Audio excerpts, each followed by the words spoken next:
Hello friends, कैसे हो आप सब लोग।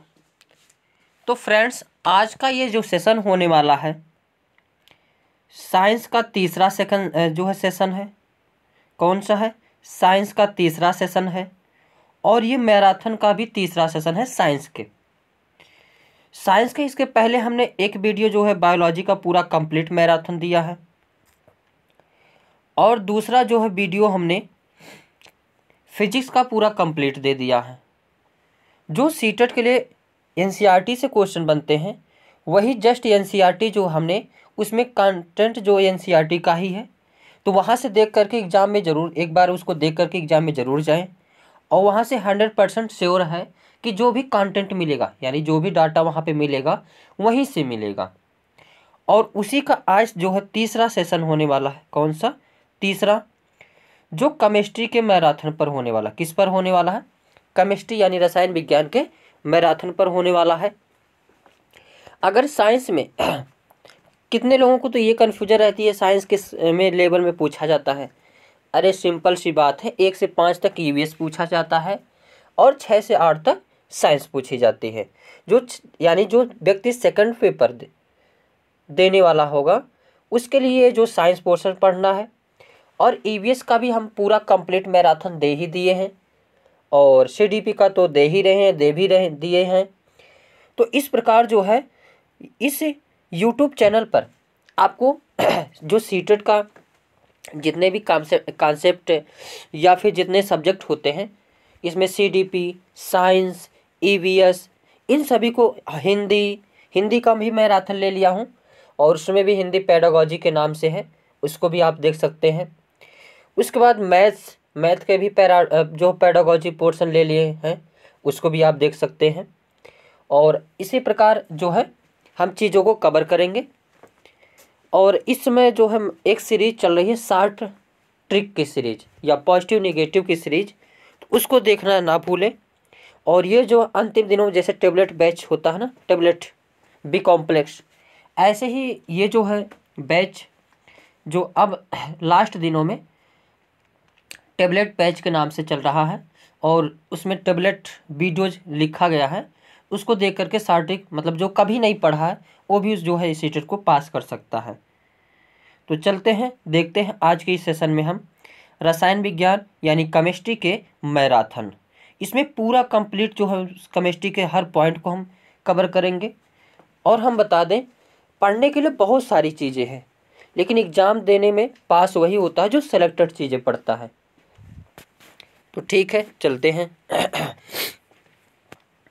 पहले देखते हैं पदार्थ क्या होता है। देखते हैं पदार्थ यानी मैटर। और ये जो कहीं कहीं बीच में बोरिंग सा लगेगा, लेकिन उसको जो है बोरिंग नहीं लगने देना है, बल्कि जो है उसको दुगने रफ्तार से देख लेना है, लेकिन हर पॉइंट को ज़रूर देखना है। क्योंकि व्यक्ति पढ़ा रहता है शुरू से, उसको लगता है मुझे ये आता है, लेकिन एग्जाम में जाके वही पॉइंट भूल जाता है। तो एक बार मेरी बात मान करके इसको शुरू से लास्ट तक ज़रूर देखिएगा और उस पर थोड़ा सा अमल करिएगा। ज़्यादा लंबा वीडियो नहीं होने वाला है, 1 से 1.5 घंटे या पौने 2 घंटे इसी के आसपास ही रहेगा। तो पदार्थ हमारे चारों ओर की वस्तुएं जो एक अथवा एक से अधिक पदार्थों से बनी होती हैं। ये पदार्थ कांच हो सकती हैं, धातुएं, प्लास्टिक, लकड़ी, रुई, कागज, पंख तथा मृदा हो सकते हैं। यानी जो कुछ भी चीज़ हमें दिखाई देते हैं वो सभी क्या हैं? पदार्थ हैं। पदार्थों के गुण। क्या? पदार्थों के गुण। पहले देखते हैं दिखावट के आधार पर। तो पदार्थ जिनमें इस प्रकार की युति होती है वे प्रायः धातु होते हैं। लोहा, तांबा, एल्युमिनियम तथा सोना धातुओं के उदाहरण हैं। कुछ धातुएं बहुधा अपनी चमक को खो देती हैं और द्युतिहीन यानी निष्प्रभ दिखाई देने लगती हैं। ऐसा उन पर वायु तथा नमी की अभिक्रियाओं के कारण होता है, जिसे हम लोग आम भाषा में जंग कहते हैं। क्या कहते हैं? जंग कहते हैं। जैसे लोहे में जंग लगना, ये सभी जो है जैसे जंग होता है। हमें केवल ताजे कटे पृष्ठों पर ही द्वित दिखाई देती है।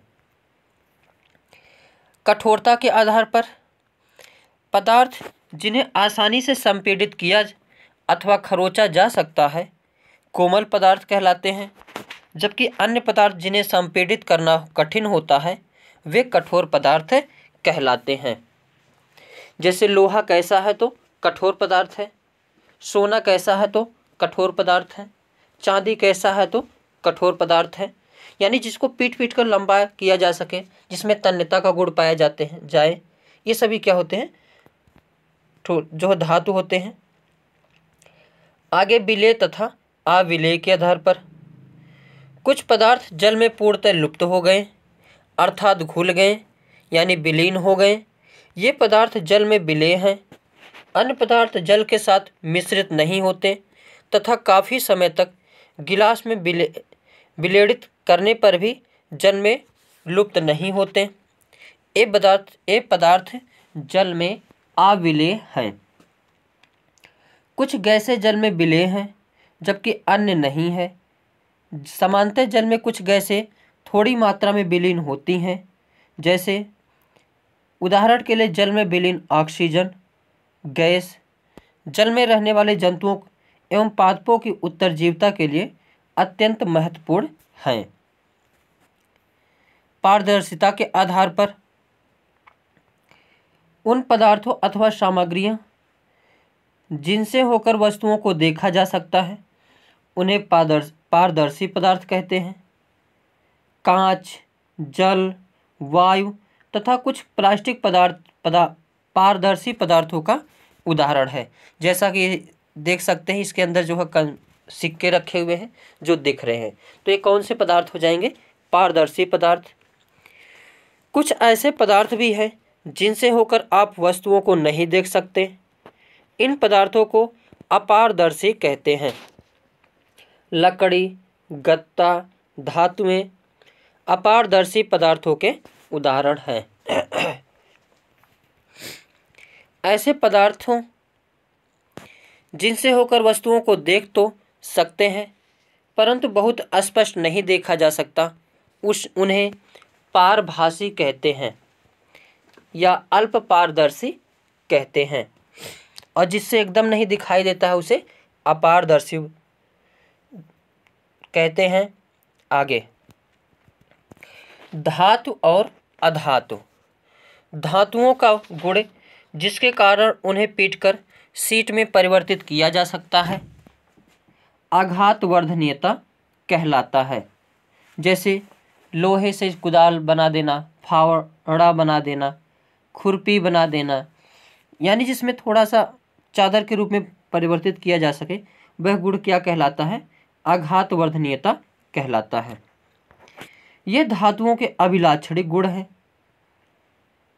धातुओं का वह गुण जिसे उन्हें खींचकर तारों में परिवर्तित किया जा सकता है उसे तन्यता कहा जाता है।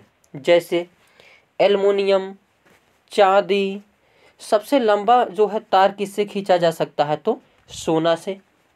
इससे बहुत महीन जो है तार बनाए जा सकते हैं। यानी तारों में परिवर्तित होना ये कौन सा गुण कहलाता है तो तन्यता।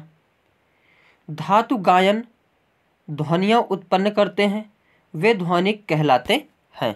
कुछ ऐसे धातु होते हैं जिनसे ध्वनि उत्पन्न किए जाते हैं, उसे क्या कहा जाता है, उस गुण को ध्वनिक। कुछ पदार्थ कठोर, चमकीले, आघातवर्धन, तन्य, ध्वनिक और ऊष्मा तथा विद्युत के सुचालक होते हैं। पदार्थ जिनमें समानता ये गुण होते हैं धातु कहलाते हैं। यानी धातु के अंदर कौन कौन से गुण पाए जाते हैं, धातु में चमकीले होते हैं, कठोर होते हैं, आघातवर्धक होते हैं, तन्य होते हैं, ध्वनिक होते हैं, ऊष्मा के सुचालक होते हैं, विद्युत के सुचालक होते हैं। ये सभी जो है धातु के गुण होते हैं। जैसे iron, copper, aluminium, calcium, magnesium, ये सभी क्या है तो धातु हैं। कोयले और सल्फर जैसे पदार्थ नरम है तथा दिखने में मलिन है। ये हथौड़े की हल्की चोट से टूटकर चूरा हो जाते हैं, ध्वनिक नहीं हैं और ऊष्मा तथा विद्युत के कुचालक हैं। ये पदार्थ अधातु कहलाते हैं। क्या कहलाते हैं? तो अधातु कहलाते हैं। जैसे अधातुओं के उदाहरण हैं सल्फर, कार्बन, ऑक्सीजन, फास्फोरस इत्यादि। सोडियम और पोटेशियम धातु नरम होते हैं और इन्हें चाकू से काटा जा सकता है। वेरी वेरी इंपॉर्टेंट, इसको लगा लीजिए। तो ऐसे कितने धातु हैं जो नरम होते हैं और चाकू से काटे जा सकते हैं? तो सोडियम और पोटेशियम। मरकरी यानी पारा केवल ऐसा धातु है जो कमरे के तापमान पर द्रव अवस्था में पाया जाता है और यह जो है धातु के अपवाद है, क्योंकि सभी धातुएं जो है कैसी पाई जाती है? ठोस पाई जाती हैं, लेकिन पारा एक ऐसा धातु है जो हमेशा यानी कमरे के तापमान पर द्रव अवस्था में पाया जाता है। ये लाइन भी वेरी वेरी इंपॉर्टेंट है। आगे, कॉपर में भी जंग लगता है। कॉपर के बर्तनों की सतह पर हरा पदार्थ जमा हुआ देखा है। जब कॉपर के बर्तन को लंबे समय तक नम वायु में खुला रखा जाता है तो उस पर एक हल्की परत जम जाती है। ये हरा पदार्थ कॉपर हाइड्रोक्साइड और कॉपर कार्बोनेट का मिश्रण होता है। सोडियम बहुत अभिक्रियाशील होता है। यह ऑक्सीजन और जल के साथ अत्यंत तीव्र अभिक्रिया करता है। अभिक्रिया में बहुत अधिक ऊष्मा उत्पन्न होती है, इसलिए यह मिट्टी के तेल में संचित रखा जाता है। तो ये भी प्रश्न पूछा जाता है कि सोडियम किस चीज़ में रखा जाता है? तो मिट्टी के तेल में। अगर बाहर रखेंगे तो हम क्या हो जाएगा? जल उठता है। अधातुओं को जल में रखा जाता है। उदाहरण के लिए जैसे फास्फोरस बहुत सक्रिय अधातु है। वायु में खुला रखने पर यह आग पकड़ लेता है। फास्फोरस से वायुमंडलीय ऑक्सीजन का संपर्क ना हो, इसलिए उसे जल में रखा जाता है। एक धातु को किसको जल में, मिट्टी के तेल में रखा जाता है? तो सोडियम धातु को। और कौन सा ऐसा अधातु जिसको जल में रखा जाता है? तो फास्फोरस को। आगे, कॉपर, जिंक कॉपर और आयरन से भी अधिक अभिक्रियाशील है। जिंक कैसा है? कॉपर और आयरन से भी अधिक अभिक्रियाशील है। एक अधिक अभिक्रियाशील धातु कम अभिक्रियाशील धातु को विस्थापित कर सकता है। अधातु जिसका बैंगनी रंग का विलयन एंटीबायोटिक के रूप में घाव पर लगाया जाता है। आगे देखते हैं ऊष्मा। क्या? ऊष्मा किसी वस्तु की उष्णता, गर्मी की विश्वसनीय माप उसके ताप से की जाती है। ताप मापने के लिए उपयोग की जाने वाली युक्ति को तापमापी यानी थर्मामीटर कहते हैं। मनुष्य के शरीर का तापमान कितना होता है? तो 37 डिग्री सेल्सियस या फिर 98 फ़ारेनहाइट। आगे, तापमापन। जिस तापमापी से हम अपने शरीर के ताप को मापते हैं उसे डॉक्टरी थर्मामीटर कहते हैं। डॉक्टरी थर्मामीटर में एक लंबी, बारीक तथा एक समान व्यास की कांच की नली होती है जिसके एक सिरे पर बल्ब होता है। बल्ब में पारा भरा होता है। उपयोग की जाने वाली यह मापक्रम सेल्सियस स्केल है जिसे डिग्री से सी द्वारा दर्शाते हैं। डॉक्टरी थर्मामीटर से हम 35 से 42, ये भी इम्पॉर्टेंट पॉइंट है, 35 से 42 डिग्री तापमान तक के ताप ही माप सकते हैं। मानव शरीर का तापमान कितना होता है? सामान्यतः 37 डिग्री सेल्सियस।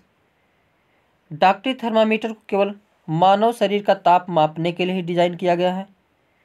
मानव शरीर का ताप सामान्यतः 35 से 42 डिग्री सेल्सियस से अधिक नहीं हो सकता।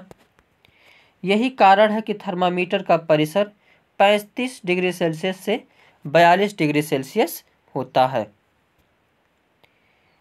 सभी जितने भी ये तापमापी हैं वेरी इंपॉर्टेंट हैं।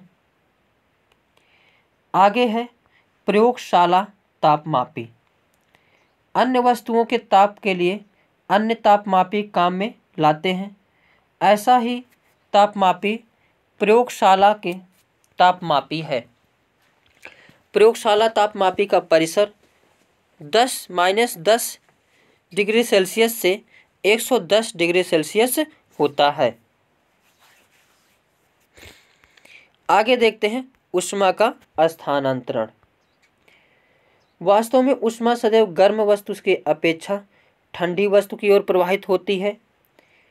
यानी वह प्रक्रम जिसमें ऊष्मा किसी वस्तु को गर्म सिरे से ठंडे सिरे की ओर स्थानांतरित होती है चालन कहलाते हैं। वेरी वेरी इंपॉर्टेंट ये है पॉइंट। चालन क्या होता है? तो ठोस पदार्थों में ऊष्मा का जो आदान प्रदान होता है उसे क्या कहा जाता है? चालन कहा जाता है। प्रश्न ऐसे भी पूछा जाता है कि ठोसों में ऊष्मा का के एक सिरे से गर्म करने पर दूसरा सिरा गर्म हो जाना क्या कहलाता है? तो चालन। अगला पॉइंट है वे पदार्थ अपने से होकर ऊष्मा को आसानी से जाने देते हैं, उन्हें ऊष्मा का चालक कहते हैं। जैसे एल्युमिनियम, आयरन, कॉपर। जो पदार्थ अपने से ऊष्मा होकर ऊष्मा को आसानी से नहीं जाने देते उन्हें ऊष्मा का कुचालक कहते हैं। जैसे प्लास्टिक, लकड़ी। कुचालकों को ऊष्मारोधी भी कहते हैं। तो कन्फ्यूज नहीं होना है, ऊष्मारोधी या कुचालक कहेगा तो दोनों एक ही बातें हैं। जल तथा वायु ऊष्मा के क्या हैं? कुचालक हैं। जब जल को गर्म करते हैं तो ज्वाला के पास का जल गर्म हो जाता है। गर्म जल ऊपर उठता है। इस गर्म जल के आसपास का ठंडा जल उसका स्थान लेने के लिए आ जाता है। फिर यह जल भी गर्म होकर ऊपर उठता है तथा आसपास के से जल फिर उसके स्थान पर आ जाता है। यह प्रक्रिया तब तक चलती रहती है जब तक कि सारा जल गर्म ना हो जाए। ऊष्मा के इस स्थानांतरण की विधि को संवहन कहते हैं। तो ये भी वेरी वेरी इंपॉर्टेंट लाइन है। अगर कहेगा द्रव के गर्म होने की प्रक्रिया को क्या कहते हैं? तो संवहन कहते हैं। क्या कहते हैं? संवहन कहते हैं। अगला पॉइंट सूर्य से हम तक ऊष्मा एक अन्य प्रक्रम द्वारा आती है जिसे विकिरण कहते हैं। ये भी वेरी इंपॉर्टेंट है, प्रश्न पूछा जाता है। सूर्य की गर्मी जो होता है हमारे यहाँ किस प्रकार आती है? तो विकिरण के द्वारा। ऊष्मा के स्थानांतरण में किसी माध्यम जैसे वायु अथवा जल की आवश्यकता नहीं होती है। सभी गर्म पिंड विकिरणों के रूप में ऊष्मा विकिरित करते हैं। जब ये ऊष्मा विकिरण किसी अन्य वस्तु से टकराते हैं तो इनका कुछ भाग परावर्तित हो जाता है, कुछ भाग अवशोषित हो जाता है तथा कुछ भाग परागत हो जाता है। ऊष्मा के अवशोषित भाग के कारण वस्तु का ताप क्या हो जाता है? बढ़ जाता है। आगे देखते हैं अम्ल और क्षार। अम्ल और क्षारक। अम्ल क्या होता है? जो द्रव में घुल जाए उसे क्षार कहते हैं, और जो जिसमें वह घुलता है यानी ठोस पदार्थ को क्षारक कहते हैं। इसमें कन्फ्यूज नहीं होना है। वैसे आम भाषा में देखेंगे तो क्षार और क्षारक दोनों एक ही चीज़ें हैं। दही, नींबू का रस, संतरे का रस और सिरके का स्वाद खट्टा होता है। इन पदार्थों का स्वाद खट्टा इसलिए होता है क्योंकि इनमें अम्ल यानी एसिड होते हैं। ऐसे पदार्थों की रासायनिक प्रकृति अम्लीय होती है। एसिड शब्द की उत्पत्ति कहाँ से हुई है? तो लैटिन शब्द एसियर से हुई है। वेरी इंपॉर्टेंट लाइन है, जिसका अर्थ है खट्टा। इन पदार्थों में पाए जाने वाले अम्ल प्राकृतिक अम्ल कहलाते हैं। ऐसे पदार्थ जिनका स्वाद कड़वा होता है और जो स्पर्श करने पर साबुन जैसे लगते हैं क्षारक कहलाते हैं। इन पदार्थों की प्रकृति क्षारकीय कहलाती है। कोई पदार्थ अम्लीय है अथवा क्षारकीय, इसका परीक्षण करने के लिए विशेष प्रकार के पदार्थों का उपयोग किया जाता है। ये पदार्थ सूचक कहलाते हैं। सूचकों को जब अम्लीय अथवा क्षारकीय पदार्थ युक्त विलयन में मिलाया जाता है तो उनका रंग क्या हो जाता है, बदल जाता है। जैसे हल्दी, लिटमस, गुड़हल की पंखुड़ियाँ आदि, ये सब क्या हैं, प्राकृतिक रूप से पाए जाने वाले सूचक हैं। आगे देखते हैं, वेरी जो है इम्पॉर्टेंट है। अम्ल क्या करता है, तो लाल लिटमस को नीला कर देता है, जबकि क्षार क्या करता है, नीले लिटमस को लाल कर देता है। एसिटिक अम्ल किस में पाया जाता है, तो सिरका में। सिरका सभी लोग खाते होंगे और सिरका बहुत इम्पॉर्टेंट होता है जीवन के लिए। कई सारे जो है रोग में वह जो है काम करता है। चींटी के डंक में कौन सा अम्ल पाया जाता है, तो फॉर्मिक अम्ल। सिट्रस फल जैसे संतरा, नींबू यानी खट्टे फलों में कौन सा अम्ल पाया जाता है, तो साइट्रिक अम्ल। नींबू, संतरा, ये कोई भी फल हो जो खट्टा हो उसमें क्या पाया जाएगा, साइट्रिक अम्ल। लैक्टिक अम्ल किस में पाया जाता है, तो दही में लैक्टिक अम्ल पाया जाता है। पालक में ऑक्जेलिक अम्ल पाया जाता है। एस्कॉर्बिक अम्ल किस में पाया जाता है, तो आंवला, सिट्रस फल यानी खट्टे फलों में एस्कॉर्बिक अम्ल। इमली, अंगूर, कच्चे आम में कौन से अम्ल पाए जाते हैं, तो टार्टरिक अम्ल पाए जाते हैं। अब देखते हैं क्षारक किस में पाया जाता है। कैल्शियम हाइड्रोक्साइड किस में पाया जाता है, तो चूने के पानी में पाया जाता है। अमोनियम हाइड्रोक्साइड किस में पाया जाता है, तो खिड़की के कांच आज जो है। अमोनियम हाइड्रोक्साइड ये वेरी इंपॉर्टेंट है।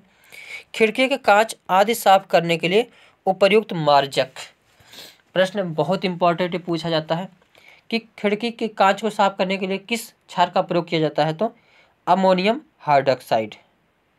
सोडियम हाइड्रोक्साइड इसका भी प्रयोग किया जाता है।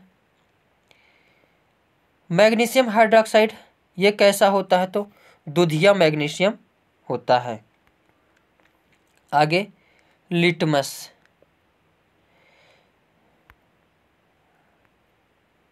सबसे सामान्य रूप से उपयोग किया जाने वाले प्राकृतिक सूचक लिटमस है, जिसे लाइकेन सैक से निष्कर्षित किया जाता है।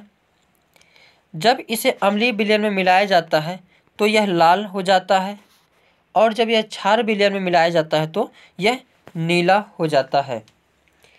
यह विलयन के रूप में अथवा कागज की पट्टियों के रूप में उपलब्ध होता है, जिन्हें लिटमस पत्र कहते हैं।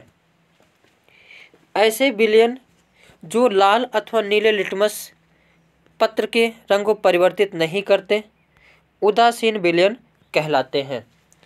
ऐसे पदार्थ ना तो अम्लीय होते हैं और ना ही क्षारकीय। आगे उदासीनीकरण। जब किसी अम्लीय विलयन में क्षारकीय विलयन मिलाया जाता है तो दोनों विलयन एक दूसरे को उदासीन कर देते हैं। अगर मजबूत में लड़ाई होगा तो क्या होगा, दोनों की हानि होगी या फिर दोनों नहीं लड़ेंगे। आगे उदासीनीकरण। उदासीनीकरण अभिक्रिया में नया पदार्थ निर्मित होता है जो लवण बनता है। तो लवण कैसे बनता है, तो प्रबल अम्ल और प्रबल क्षार को अगर मिला दिया जाए उदासीनीकरण होता है, जिसके बाद नमक का निर्माण होता है। किसी अम्ल और किसी क्षारक के बीच होने वाली अभिक्रिया को उदासीनीकरण कहलाती है। इस प्रक्रम में ऊष्मा के निर्मुक्त होने के साथ साथ लवण और जल निर्मित होते हैं। अम्ल प्लस क्षारक को मिलाएंगे तो लवण और जल निकलता है और इसमें से थोड़ा सा ऊष्मा भी निर्मुक्त होती है। आगे देखते हैं भौतिक परिवर्तन। यह पूरे वर्ल्ड में, विश्व में 2 परिवर्तन होते हैं। एक भौतिक परिवर्तन, एक रासायनिक परिवर्तन। वेरी वेरी इंपॉर्टेंट ये भी है।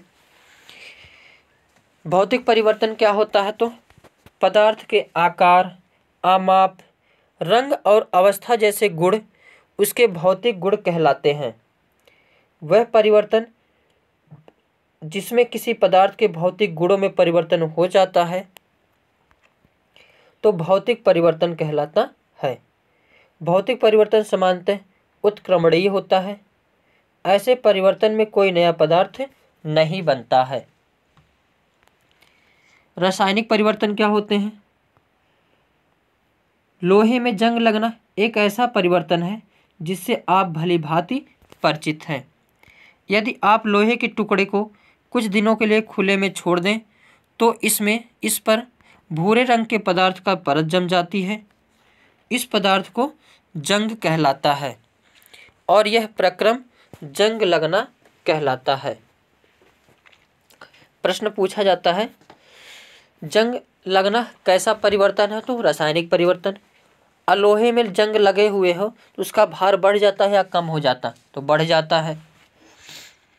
जंग लोहा नहीं है। जंग उस पदार्थ लौह से भिन्न होती है जिस पर यह लगती है।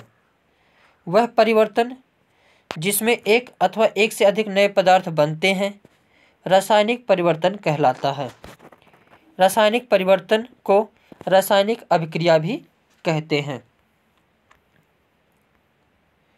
सभी नए पदार्थ रासायनिक परिवर्तनों के परिणाम स्वरूप ही बनते हैं, जैसे भोजन का पाचन, फलों का पकना, अंगूरों का किण्वन आदि विभिन्न रासायनिक परिवर्तनों के कारण होता है। लोहे को जंग से बचाना। वास्तव में यदि वायु में आर्द्रता की मात्रा अधिक हो अर्थात नमी अधिक हो तो जंग जल्दी लगती है। इस एक सरल उपाय उन पर पेंट अथवा ग्रीस की परत चढ़ाना है। वास्तव में लोहे की सभी वस्तुओं पर नियमित रूप से पेंट अथवा ग्रीस की परत चढ़ाते रहना चाहिए जिससे उनमें जंग लगने से रोका जा सके। एक अन्य उपाय लोहे के ऊपर क्रोमियम अथवा जस्ता जैसे किसी धातु की परत चढ़ाना है। लोहे पर जिंक की परत चढ़ाने का वह प्रक्रम यशद लेपन यानी गैल्वेनाइजेशन वेरी वेरी इंपॉर्टेंट है। लोहे पर जिंक की परत चढ़ाना क्या कहलाता है? तो गैल्वेनाइजेशन या यशद लेपन कहलाता है। स्टेनलेस स्टील लोहे में कार्बन और क्रोमियम, निकेल तथा मैग्नीज जैसी धातुओं को मिलाकर बनाया जाता है और इसमें जंग नहीं लगता है। ये दोनों लाइन वेरी वेरी इंपॉर्टेंट है। आगे प्राकृतिक संसाधनों। प्राकृतिक संसाधनों को व्यापक रूप से दो वर्गों में बांटा जा सकता है। पहला अक्षय प्राकृतिक संसाधन और दूसरा समाप्त होने वाले प्राकृतिक संसाधन। ये संसाधन प्रकृति के असीमित मात्रा में उपस्थित हैं और मानवीय क्रियाकलापों से समाप्त होने वाले नहीं हैं, जैसे सूर्य का प्रकाश, वायु, समुद्र में ज्वार भाटा। ये सभी क्या है?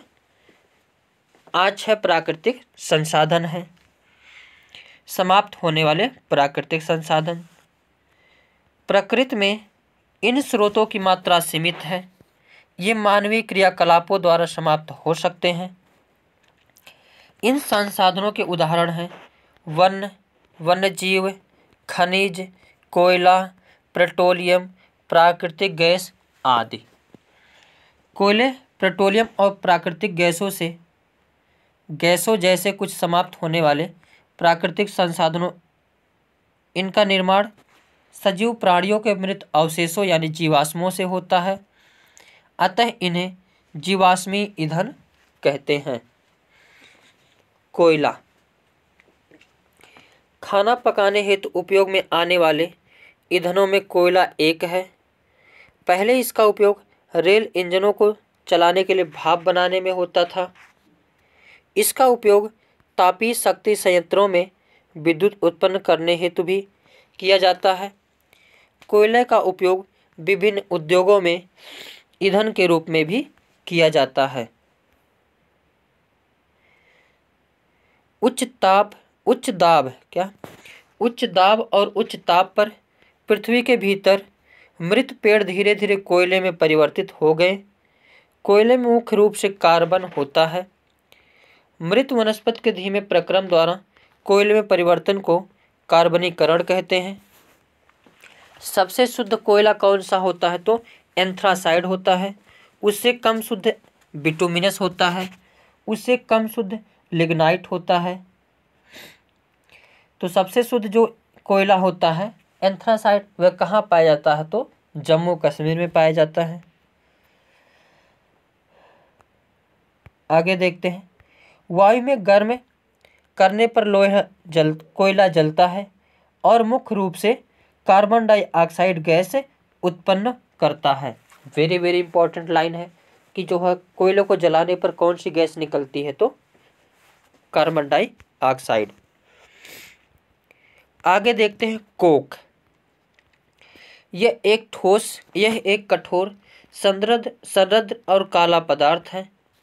यह कार्बन का लगभग शुद्ध रूप है।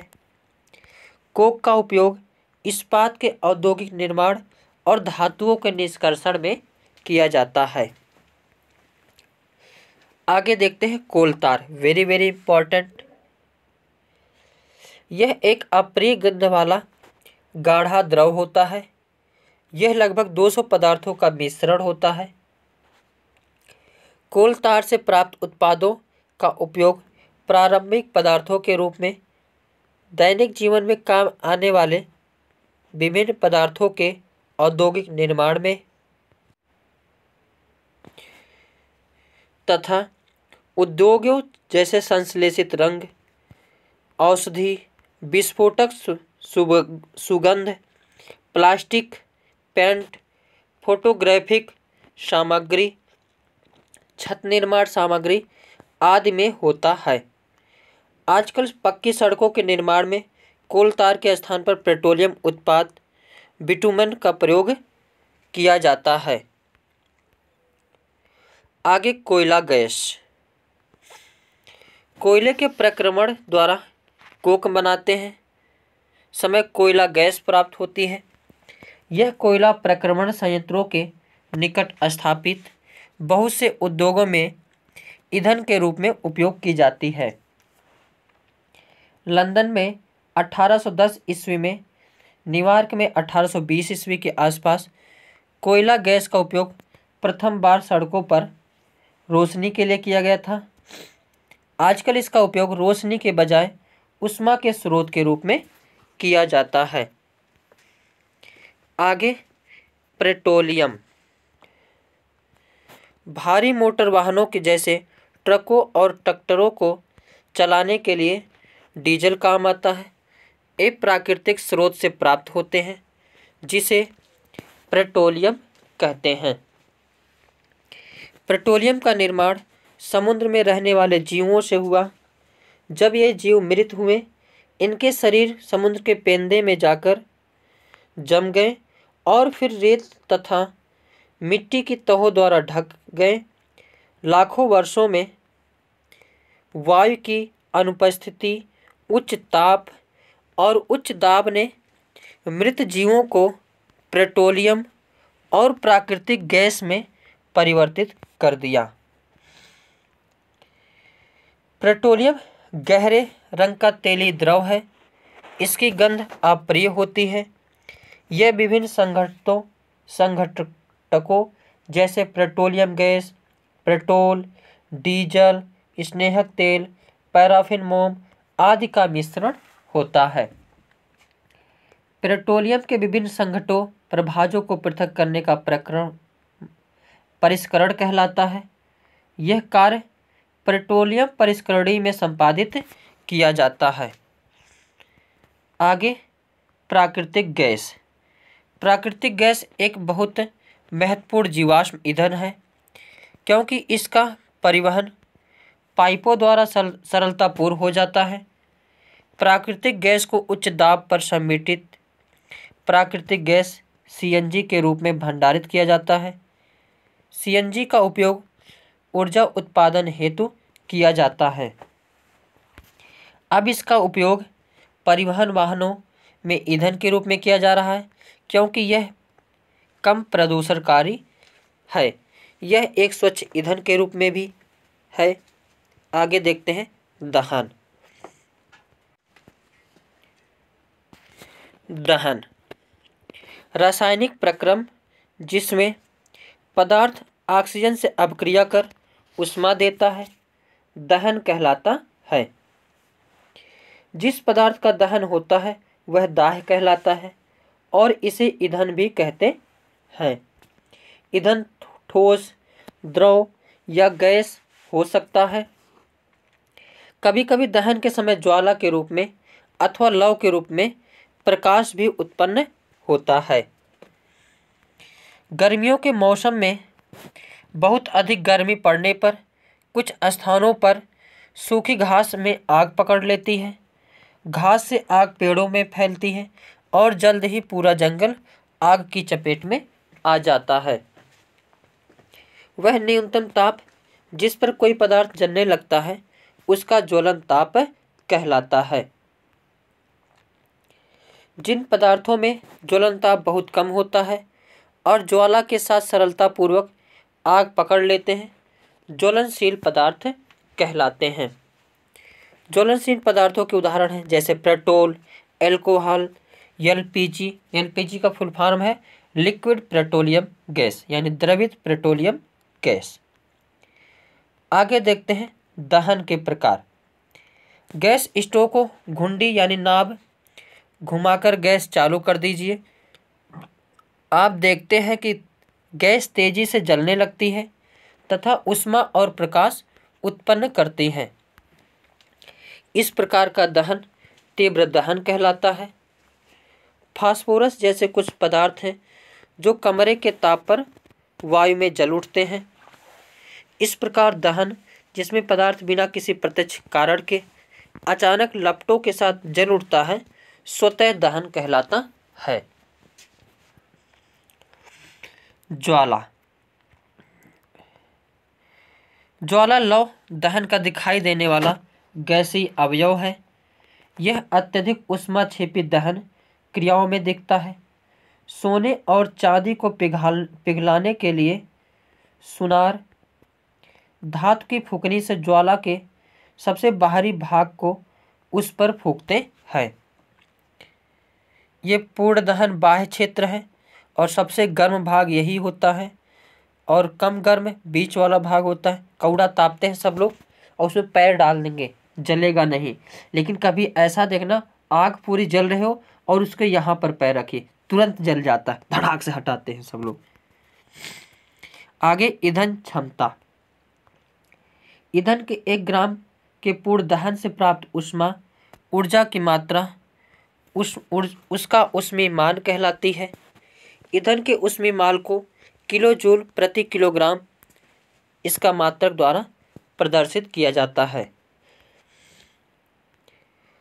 अब देखते हैं प्राकृतिक घटनाएं। ये भी वेरी वेरी इंपॉर्टेंट है। प्राकृतिक घटनाएं और संसाधन।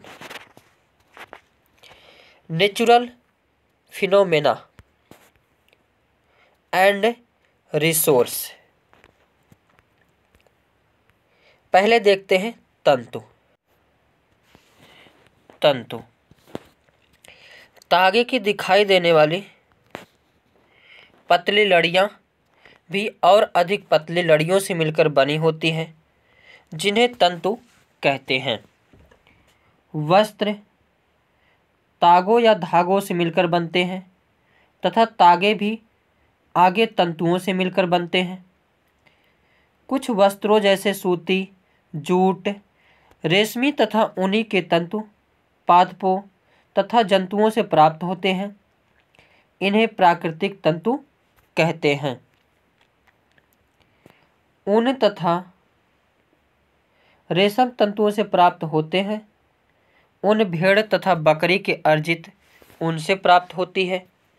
इसे खरगोश, याक तथा ऊँटों के बालों से भी प्राप्त किया जाता है। रेशमी तंतु रेशम कीट यानी कि कोकून से खींचा जाता है, और जिसमें रेशम कीट का पालन किया जाता है उसे क्या कहते हैं तो सेरीकल्चर यानी रेशम कीट पालन। आगे संश्लिष्ट तंतु। पिछले लगभग 100 वर्षों से ऐसे रासायनिक पदार्थों जिनका स्रोत पादप अथवा जंतु से नहीं है से तंतुओं का निर्माण किया जा रहा है, इन्हें संश्लिष्ट तंतु कहते हैं। पॉलिएस्टर, नायलॉन, एक्रिलिक संश्लिष्ट तंतुओं के कुछ उदाहरण हैं। बहुलक प्रकृति में भी पाए जाते हैं, जैसे कपास एक बहुलक है जो सेलुलोज कहलाता है। सेलुलोज बड़ी संख्या में ग्लूकोज इकाइयों द्वारा निर्मित होता है। आगे देखते हैं संश्लेषित रेशों के प्रकार। रेयान। रेशम समान गुणों वाले रेशे प्राप्त करने में सफलता प्राप्त हुई। इस प्रकार का रेशा काष्ठ लुगदी के रासायनिक उपचार से प्राप्त किया गया। यह रेशा रेयान अथवा कृत्रिम रेशा कहलाया। वेरी वेरी इंपॉर्टेंट है। यद्यपि रेयान एक प्राकृतिक स्रोत काष्ठ लुगदी से प्राप्त किया जाता है, यह एक मानव निर्मित रेशा है। अगर मानव निर्मित रेशा कहेगा तो किसको लगाना है? रेयान को। यह रेशम से सस्ता होता है। रेयान को कपास के साथ मिलाकर बिस्तर की चादरें बनाते हैं तथा ऊन के साथ मिलाकर कालीन या गलीचा बनाते हैं। आगे देखते हैं नायलॉन। ये भी वेरी इंपॉर्टेंट है। नायलॉन एक अन्य मानव निर्मित रेशा है। इसे 1931 में बिना किसी प्राकृतिक कच्चे माल यानी पौधे या जंतु से प्राप्त का उपयोग किए बनाया गया। इसका निर्माण कोयले, जल और वायु से किया गया। यह प्रथम पूर्ण रूप से संश्लेषित रेशा था। अगर कहेगा प्रथम पूर्ण रूप से संश्लेषित रेशा कौन सा है तो नायलॉन। नायलॉन रेशा प्रबल, प्रत्यास्थ और हल्का था। यह चमकीला और धुलने में सुगम था, अतः यह कपड़ों के निर्माण हेतु बहुत प्रचलित हुआ। नायलॉन के कपड़े भी आते हैं। नायलॉन का उपयोग पैराशूट और चट्टानों पर चढ़ने हेतु रस्सों के निर्माण में भी किया जाता है। एक नायलॉन का तार इस्पात के तार से अधिक प्रबल होता है, मजबूती ज़्यादा होती है इसमें। आगे पॉलिएस्टर और एक्रेलिक। पॉलिएस्टर एक अन्य संश्लेषित रेशा है। इस रेशे से बने कपड़े में आसानी से सिलवटें नहीं पड़ती। यह सपाट रहता है और सफलतापूर्वक धुल जाता है। टेरिलीन एक लोकप्रिय पॉलिएस्टर है। PET पॉलीथीन एथिलीन टरथेलेट यह बहुत सुपरिचित प्रकार का पॉलिएस्टर है। इसका उपयोग बोतलों, बर्तन, फिल्म, तार और अन्य बहुत से उपयोगी उत्पादों का निर्माण हेतु किया जाता है। पॉलिएस्टर वास्तव में एक रसायन जो एस्टर कहलाता है, ये की इकाइयों की पुनरावृत्ति से बनता है। एस्टर वे रसायन हैं जो फलों को उनकी गंध प्रदान करते हैं। निर्मित कपड़े पॉलीकॉट, पॉलीवल, टेरिकॉट आदि नामों से बेचे जाते हैं। संश्लेषित रेशे पेट्रोलियम मूल के कच्चे माल जो पेट्रो रसायन कहलाते हैं से विविध प्रक्रमों द्वारा तैयार किए जाते हैं। आगे देखते हैं प्लास्टिक। संश्लेषित रेशे की तरह प्लास्टिक भी एक बहुलक है। सभी प्लास्टिकों में इकाइयों की व्यवस्था एक ही प्रकार की नहीं होती, कुछ में यह रेखीय होती हैं तो अन्य में यह तिर्यक बंद यानी क्रॉस बंद होती हैं। Polythene, poly plus ethene plastic का एक उदाहरण है जो सामान्य उपयोग में आने वाले पॉलीथीन थैलियाँ बनाने के काम आता है। प्लास्टिक जो गर्म करने पर आसानी से विकृत हो जाता है और सरलतापूर्वक मुड़ जाता है, थर्मोप्लास्टिक कहलाता है। वेरी वेरी इंपॉर्टेंट ये लाइन है। पॉलीथीन और पीवीसी थर्मोप्लास्टिक के कुछ उदाहरण हैं। इनका उपयोग खिलौने, कंधियाँ और विभिन्न प्रकार के पात्रों के बड़े पैमाने पर निर्माण हेतु किया जाता है। कुछ प्लास्टिक ऐसे हैं जिन्हें एक बार सांचे में ढाल दिया जाता है तो इन्हें ऊष्मा देकर नरम नहीं किया जा सकता। ये थर्मोसेटिंग प्लास्टिक कहलाते हैं। इसको हम ऐसे याद करते हैं, अगर कोई लड़का है, वह थर्मोसेटिंग क्या है, बीबी है, और थर्मो प्लास्टिक क्या है, तो यह जो है लवर है। यानी लवर को बदला जा सकता है, लेकिन बीबी को एक बार अगर आ गई तो बदला नहीं जा सकता। तो जो थर्मोसेटिंग प्लास्टिक होता है यह कभी नहीं बदला जा सकता। क्या बीबी को कोई बदल सकता है? तो नहीं। एक होता है थर्मोप्लास्टिक, उसे बार बार बदला जा सकता है, यानी लड़के की जो लवर होती है उसको बार बार चेंज होती रहती हैं, तो इसलिए जो है थर्मोप्लास्टिक क्या है, लवर है, जबकि थर्मोसेटिंग प्लास्टिक बीबी है। तो थर्मोसेटिंग यानी एक बार सेट हो गई तो दोबारा नहीं बदलेगी। इसके उदाहरण हैं जैसे बेकेलाइट और मेलामाइन। बेकेलाइट ऊष्मा और विद्युत का कुचालक है। यह बिजली के स्विच, विभिन्न बर्तन के हत्थे आदि बनाने के काम आता है। मेलामाइन एक बहुउपयोगी पदार्थ है। यह आग का प्रतिरोधक है तथा अन्य प्लास्टिक की अपेक्षा ऊष्मा को सहने की अधिक क्षमता रखता है। यह फर्श की टाइलें, रसोई के बर्तन और कपड़े बनाने के उपयोग में लिया जाता है जो आग का प्रतिरोध करते हैं। बेकेलाइट का ही टेलीफोन बनाए जाते हैं। ये पहले बनाए जाते तब तो नहीं दिखते हैं। ये जो फ़ोन आते थे किसके बनते थे? बेकेलाइट के। प्लास्टिक ऊष्मा और विद्युत के कुचालक है, इसलिए बिजली के तार प्लास्टिक से ढके रहते हैं और खाना बनाने वाले पात्रों के हत्थे इसके बने होते हैं। माइक्रोवेव ओवन में भोजन पकाने हेतु विशिष्ट प्लास्टिक पात्र का उपयोग में लिए जाते हैं। माइक्रोवेव ओवन में ऊष्मा खाद्य पदार्थ को पका देती है, परंतु प्लास्टिक पदार्थ को प्रभावित नहीं करती।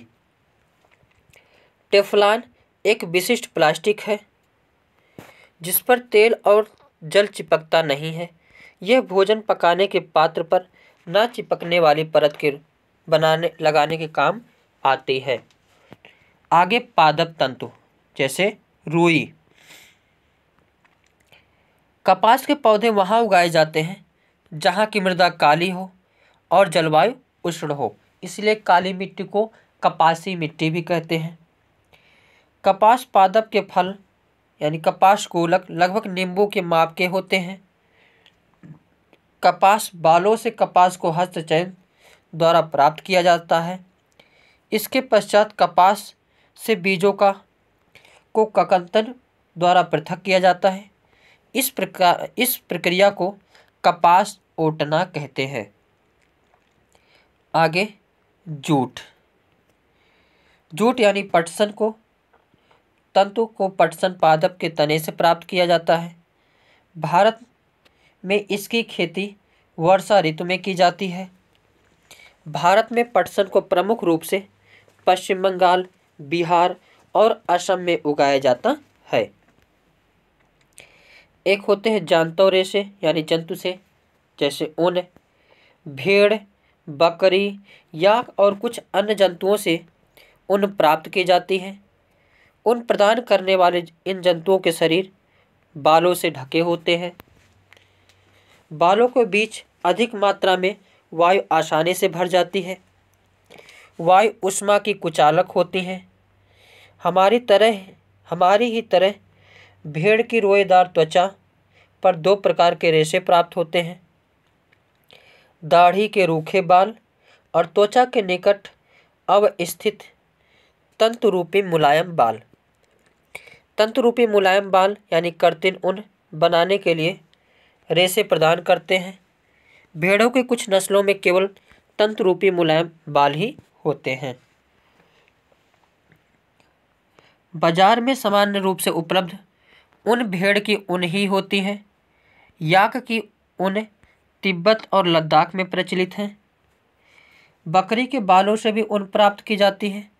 अंगोरा ऊन को अंगोरा नस्ल की बकरियों से प्राप्त किया जाता है। Very very important. अंगोरा साल या अंगोरा ऊन किससे बनाई जाती है? तो अंगोरा बकरी, अंगोरा नस्ल की बकरी, जो जम्मू और कश्मीर की पहाड़ी क्षेत्रों में पाई जाती है। कश्मीरी बकरी की त्वचा के निकट मुलायम बाल फर होते हैं। इनसे बेहतरीन सालें बनाई जाती हैं, जिन्हें पश्मीना साल कहते हैं। तो पश्मीना साल किससे बनाई जाती है? तो कश्मीरी बकरी से। ऊंट के शरीर के बालों का उपयोग भी ऊन के रूप में किया जाता है।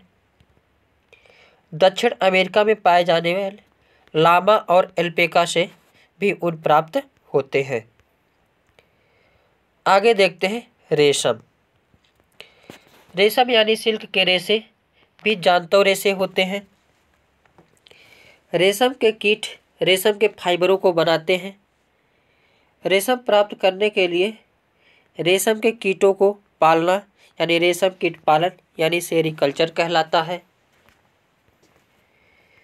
मादा रेशम कीट के अंडे देती है, जिनसे लार्वा निकलते हैं, जो कैटरपिलर, इल्ली या रेशम कीट कहलाते हैं। जब कैटरपिलर अपने जीवन चक्र की अगली अवस्था में प्रवेश करने के लिए तैयार होता है, तो यह प्यूपा या कोशित कहलाता है। जल्द ही कैटरपिलर स्वयं को पूरी तरह से रेशम के रेशों से ढक लेता है और प्यूपा बन जाता है। यह आवरण कोकून कहलाता है। इसके हर जो लाइन है वेरी इंपॉर्टेंट है। रेशम के रेशों का उपयोग रेशम के वस्त्र बुनने के लिए किया जाता है।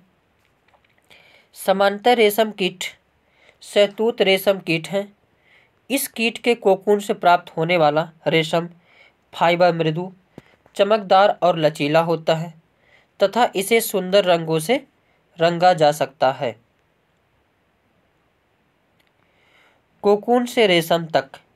रेशम प्राप्त करने के लिए रेशम कीटों को पाला जाता है और उनके कोकूनों को एकत्रित करके रेशम के फाइबर प्राप्त किए जाते हैं। कोई मादा रेशम कीट एक बार में सैकड़ों अंडे देती है।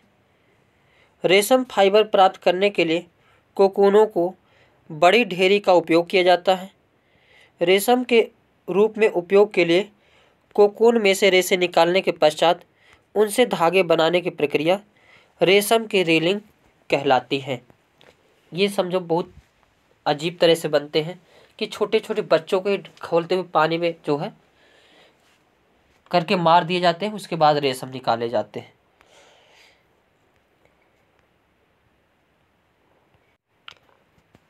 अगला टॉपिक देखते हैं पृथक्करण की विधियां। थ्रेशिंग क्या होता है? तो सूखे पौधों की डंडियों से अन्न कणों अथवा अनाज को पृथक करने के प्रक्रम को थ्रेशिंग कहते हैं। इस प्रक्रम में डंडियों को पीटकर अन्न कणों को पृथक किया जाता है। कभी कभी थ्रेशिंग का कार्य बैलों की सहायता से किया जाता है। अत्यधिक मात्रा के अन्न कणों को डंडियों से पृथक करने के लिए थ्रेशिंग मशीनों का भी उपयोग किया जाता है। निष्पावन क्या होते हैं? तो निष्पावन का उपयोग पवनों अथवा वायु के झोंकों द्वारा मिश्र से भारी तथा हल्के अवयवों को पृथक करने में किया जाता है।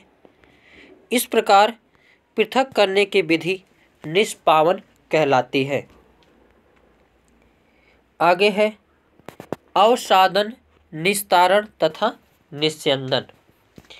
मिश्रण में जल मिलाने पर भारी अवयवों के नीचे तले में बैठ जाने के प्रक्रम को अवसादन कहते हैं। अवसादन मिश्रण को बिना हिलाए जल को मिट्टी सहित उड़ने की क्रिया को निस्तारण कहते हैं। जब चाय एक छन्नी में डालते हैं, चाय की सारी पत्तियां छन्नी में रह जाती हैं। इस प्रक्रम को निस्पंदन यानी फिल्टर करना कहते हैं।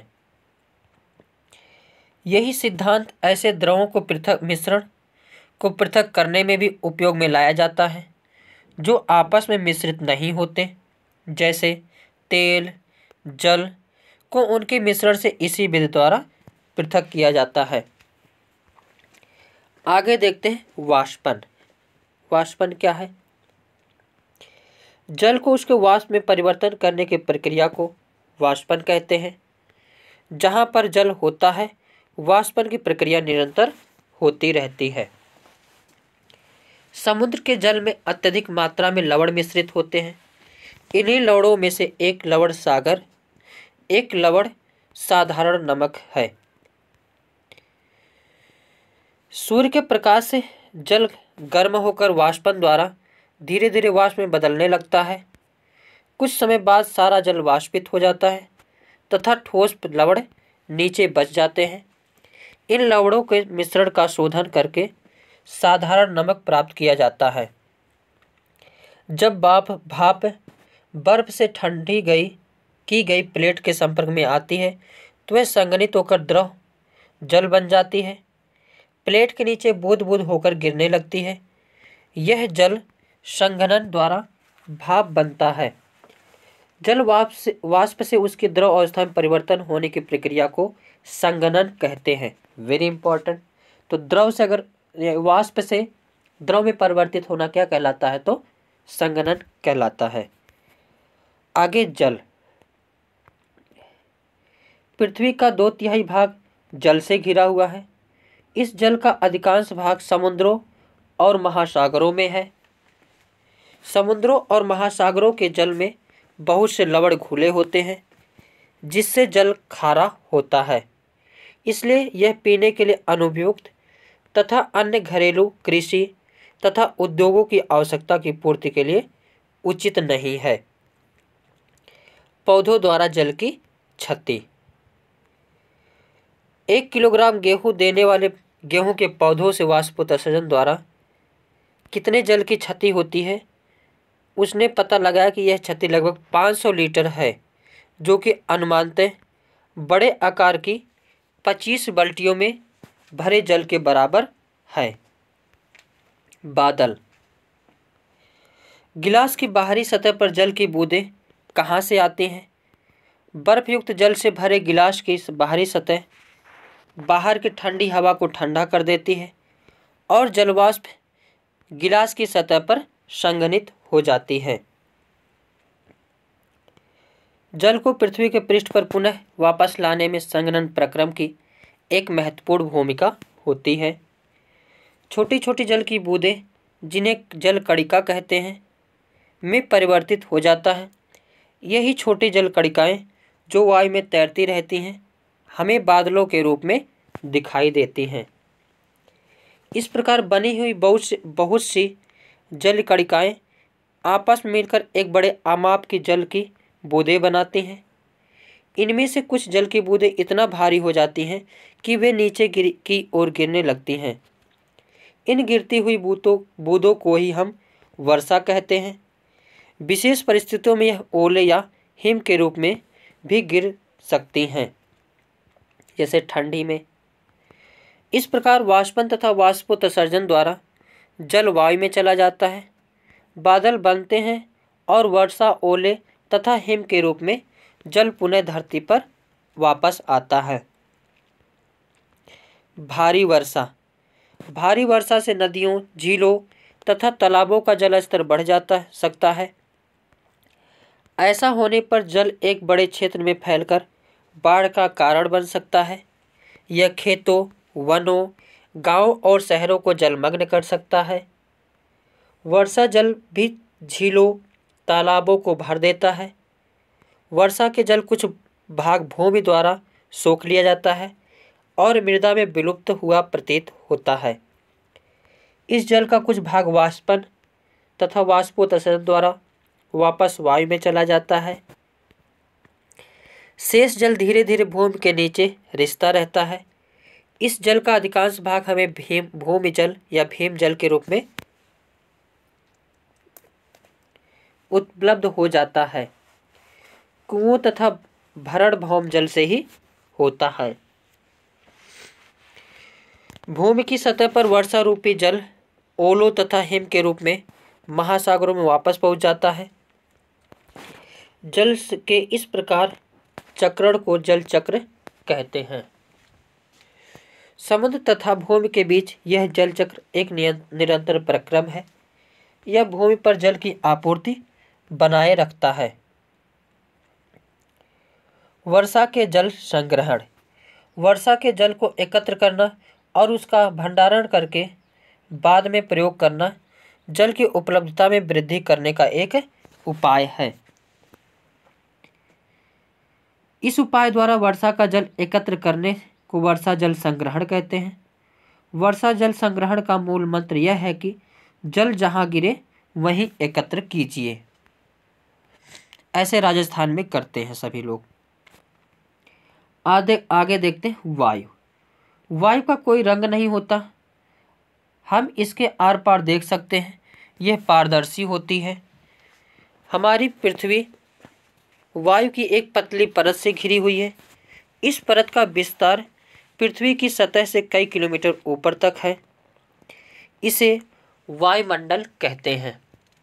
जैसे जैसे हम वायुमंडल में पृथ्वी के तल से ऊपर की ओर जाते हैं, वायु विरल हो जाती है।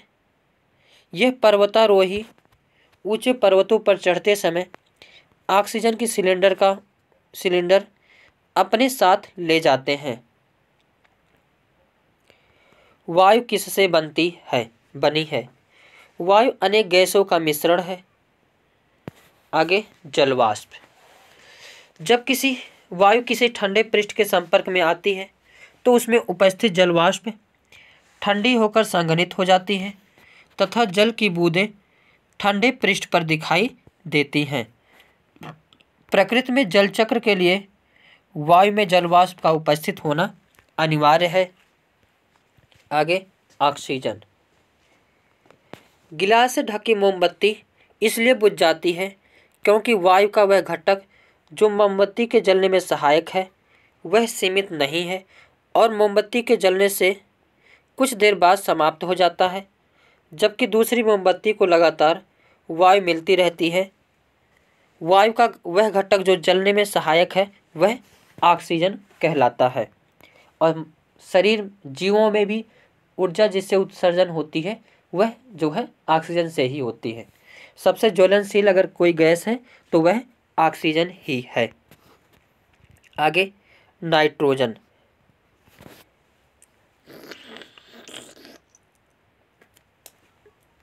वायु का एक बड़ा भाग जो मोमबत्ती के जलने में उपयोग नहीं हुआ नाइट्रोजन कहलाता है। Carbon dioxide. एक बंद कमरे में जब कोई पदार्थ जल रहा होता है तो शायद आपने घुटन महसूस की होगी। यह घुटन कमरे में कार्बन डाइऑक्साइड की अधिक मात्रा एकत्र होने के कारण हुई, जो कि लगातार किसी वस्तु के जलने के कारण बनती है। हमारे चारों ओर की वायु का एक छोटा अवयव कार्बन डाइऑक्साइड होता है। यह सलाह दी जाती है कि फसलों के अवशेष व सूखी पत्तियों को नहीं जलाना चाहिए क्योंकि इससे वायु प्रदूषित होती है। आगे देखते हैं धूल तथा धुआं। हम लोग 1 घंटा पार कर चुके हैं और इसको पूरा जो है केमिस्ट्री को इस वीडियो में ख़त्म ही करना है, तो कोई दिक्कत नहीं, जितना जाएगा उतना लंबा ले जाएंगे क्योंकि मेरा मानना है या मैं सोचता हूँ कि पेपर पास आ गया है तो एक वीडियो ऐसा बनाया जाए जिसमें सारे कॉन्सेप्ट हो जाए, फिर दोबारा जो कोई वीडियो देखने की आवश्यकता ना पड़े। ईंधन तथा पदार्थों के जलने से धुआं भी उत्पन्न होता है। धुओं में कुछ गैसें एवं सूक्ष्म धूल कण होते हैं जो हानिकारक होते हैं। इस कारण आप कारखानों में लंबी चिमनियों देखते हैं। ये चिमनियाँ हानिकारक धुएं तथा गैसों को हमारी नाक से तो दूर ले जाती हैं, लेकिन आकाश में उड़ते पक्षियों के बिल्कुल नज़दीक ले जाती हैं। वायु में धूल के कण सदैव उपस्थित रहते हैं। जब हम नाक से सांस लेते हैं तो हम वायु अंदर लेते हैं। धूल कणों के श्वसन तंत्र में जमा हो जाने से रोकने के लिए हमारी नाक में छोटे छोटे बाल तथा श्लेष्मा उपस्थित होते हैं। आगे, कचरे का निपटान। सफाई कर्मचारी कूड़ा एकत्र करके ट्रकों द्वारा निचले खुले क्षेत्रों में, जहां गहरे गड्ढे यानी गर्त होते हैं, ले जाते हैं। इन खुले क्षेत्रों में भराव क्षेत्र कहते हैं। वहां कचरे के उस भाग को जिसका पुनः उपयोग किया जा सकता है, उसी रूप में उपयोग न किए जा सकने वाले कचरे से पृथक किया जाता है। इस प्रकार अनुपयोगी अवयव को पृथक कर लेते हैं और फिर इसे भराव क्षेत्र में फैलाकर मिट्टी की परत से ढक देते हैं। जब यह भराव क्षेत्र पूरी तरह से भर जाता है, तब प्रायः इस पर पार्क अथवा खेल का मैदान बना देते हैं। लगभग 20 वर्षों तक इस पर कोई भवन का निर्माण नहीं किया जाता। आगे, वर्मी कंपोस्टिंग। कचरे के कुछ चीज़ें विगलित होती हैं जिनसे खाद बनती है, जिसका प्रयोग पौधों के लिए किया जाता है। कुछ पदार्थों के विगलित और खाद में परिवर्तित होने की प्रक्रिया को कंपोस्टिंग कहते हैं। केचुए किसानों के मित्र कहे जाते हैं। केचुओं के एक प्रजाति लाल केचुआ कंपोस्टिंग में कैसे उपयोगी होता है? लाल केचुओं की सहायता से कंपोस्ट बनाने की इस विधि को वर्मी कंपोस्टिंग अथवा कृमि कंपोस्टिंग कहते हैं। लाल केचुओं के दांत नहीं होते। इनमें एक विशेष संरचना होती है जिसे गिजड़ कहते हैं, जो भोजन को पीसने में इसकी सहायता करती है। लाल कृमि एक दिन में अपने शरीर के भार के बराबर आहार खा सकता है। लाल केचुए बहुत गर्म अथवा ठंडे वातावरण में जीवित नहीं रह सकते। आगे देखते हैं मौसम।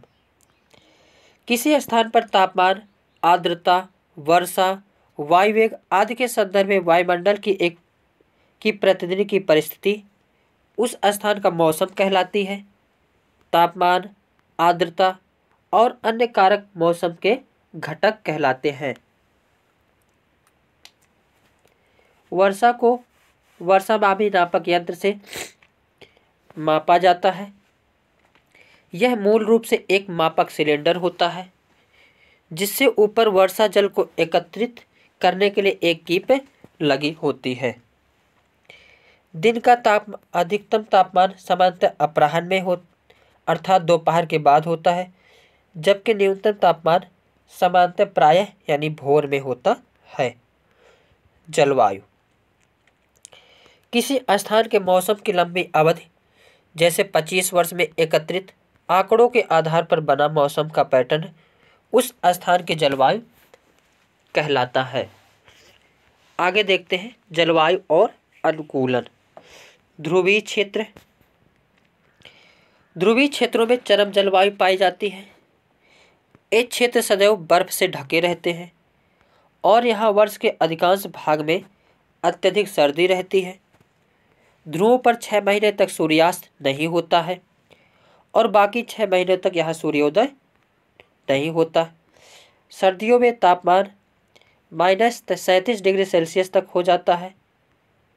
यहाँ रहने वाले जंतुओं इन चरम स्थितियों के लिए अनुकूलित हो गए हैं। ध्रुवीय भालू यानी पोल बियर और पेंगुइन यहाँ की जलवायु के लिए अनुकूलित है। तो पूछा जाता है ठंडे प्रदेशों में कौन से जीव पाए जाते हैं? तो पेंगुइन और ध्रुवीय भालू। ध्रुवीय भालू के शरीर पर सफ़ेद बाल होते हैं जिससे वे बर्फ की सफ़ेद पृष्ठभूमि में आसानी से दिखाई नहीं देते। आगे देखते हैं उष्णकटिबंधीय वर्षावन। उष्णकटिबंधीय क्षेत्रों की जलवायु सामान्यतः गर्म होती है क्योंकि ये क्षेत्र भूमध्य रेखा के आसपास स्थित होते हैं। इन क्षेत्रों में प्रचुर मात्रा में वर्षा होती है। इस क्षेत्र की प्रमुख विशेषता उष्णकटिबंधीय वर्षावन है। गर्मी और वर्षा के कारण इस क्षेत्र में विभिन्न प्रकार के पादप और जंतु पाए जाते हैं। वर्षा वनों में पाए जाने वाले प्रमुख प्रकार के जंतुओं में बंदर, कपी, गोरिल्ला, चीता, हाथी, तेंदुआ, छिपकली, सर्प, पक्षी और कीट हैं। पवन। गतिशील वायु पवन कहलाती है। पवन का वेग बढ़ने से वायु दाब में वास्तव में कम हो जाता है। पवन सदैव अधिक वायुदाब वाले क्षेत्र से कम वायुदाब वाले क्षेत्र की ओर गति करती है। गर्म किए जाने वाले वायु का प्रसार होता है और वह अधिक स्थान घेरती है। जब कोई दी गई वस्तु पहले से अधिक स्थान घेरती है तो वह हल्की प्रतीत होती है। इसलिए गर्म वायु ठंडी वायु की अपेक्षा हल्की होती है। यही कारण है कि धुआं ऊपर उठता है। जहाँ किसी स्थान या क्षेत्र से वायु गर्म होने के कारण ऊपर उठती है, ऐसी स्थिति में उस स्थान का वायुदाब कम हो जाता है। आगे चक्रवात। चक्रवात अपने साथ अति उच्च वेग पवन लाते हैं जो घरों, दूरभाष और अन्य संचार प्रणालियों, वृक्षों आदि को क्षति पहुंचा सकती हैं, जिससे जीवन और संपत्ति की अत्यधिक हानि होती है। किसी चक्रवात का केंद्र एक शांत क्षेत्र होता है। इसे झंझा का नेत्र कहते हैं। कोई विशाल चक्रवात वायुमंडल में वायु का तेजी से घूर्णन करता पिंड होता है जो पृथ्वी तल से 10 से 15 किलोमीटर की ऊंचाई पर स्थित होता है। चक्रवात के नेत्र का व्यास ये पूछा जाता है 10 से 30 किलोमीटर तक होता है। यह बादलों से मुक्त क्षेत्र होता है और इसमें पवन का वेग न्यून होता है। इस शांत और अस्पष्ट नेत्र के इर्द गिर्द लगभग 150 किलोमीटर का आमाप का बादल का क्षेत्र होता है। इस क्षेत्र में उच्च वेग की पवन 150 से 250 किलोमीटर प्रति घंटे है और सघन वर्षा वाले घने बादल होते हैं। इस क्षेत्र पर पवन वेग क्रम से कम हो जाता है। चक्रवातों की उत्पत्ति का प्रक्रम अत्यधिक जटिल होता है। आगे देखते हैं टॉर्नेडो। टॉर्नेडो गहरे रंग के कीपाकार बादल होते हैं। इनकी कीप जैसी संरचना आकाश से पृथ्वी तल की ओर आती हुई प्रतीत होती हैं। अधिकांश टॉर्नेडो कमजोर या निर्बल होते हैं, परंतु कोई विनाशकारी टॉर्नेडो लगभग 300 किलोमीटर पर हावर के वेग से गति कर सकता है। टॉर्नेडो चक्रवातों के भीतर बन सकते हैं। किसी टॉर्नेडो का व्यास 1 मीटर जितना कम अथवा 1 किलोमीटर अथवा उससे भी अधिक हो सकता है। टॉर्नेडो कीप जैसी संरचना उसके आधार के आसपास की धूल, पत्थर, कंकड़, कचरा और अन्य छोटी बड़ी वस्तुओं को अपने अंदर खींच लेती है निम्न दाब के कारण और फिर उन्हें अपने शीर्ष के निकट बाहर की ओर ढकेल कर ले फेंक देती है। चक्रवात सतर्कता अथवा चक्रवात सूचना जारी कर दी जाती है और चक्रवात चेतावनी भी कम से कम 24 घंटे पहले जारी कर दी जाती है। आगे देखते हैं फसल।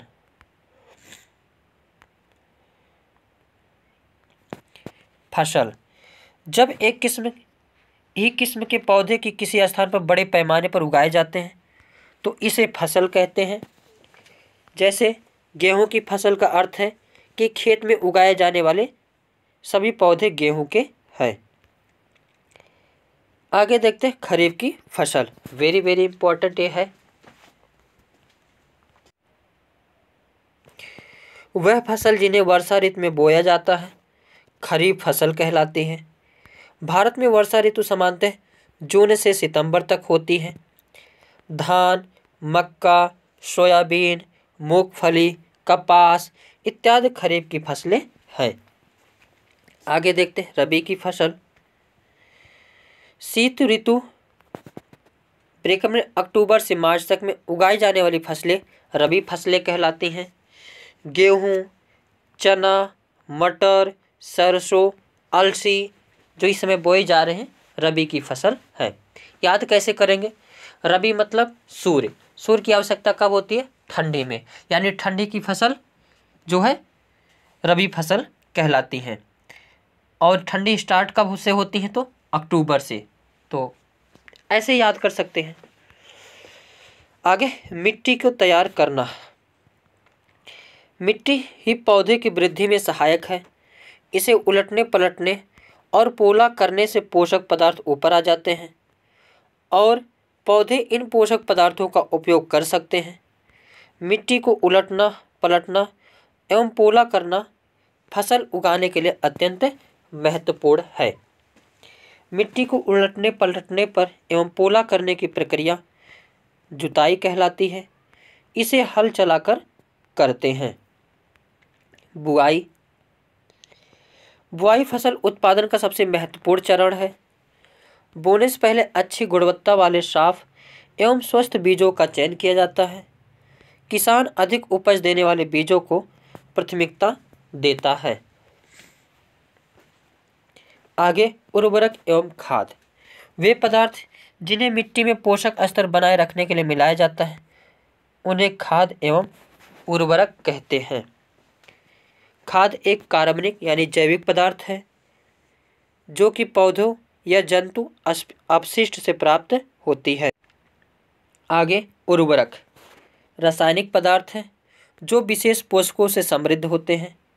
उर्वरक का उत्पादन फैक्ट्रियों में किया जाता है, जैसे urea, ammonium sulphate, super phosphate, NPK यानी नाइट्रोजन, फास्फोरस, पोटेशियम।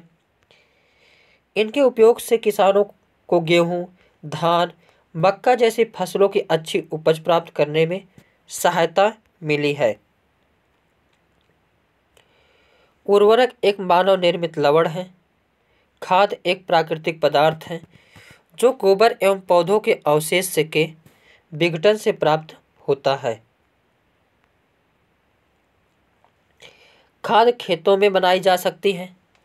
उर्वरक का उत्पादन फैक्ट्रियों में होता है।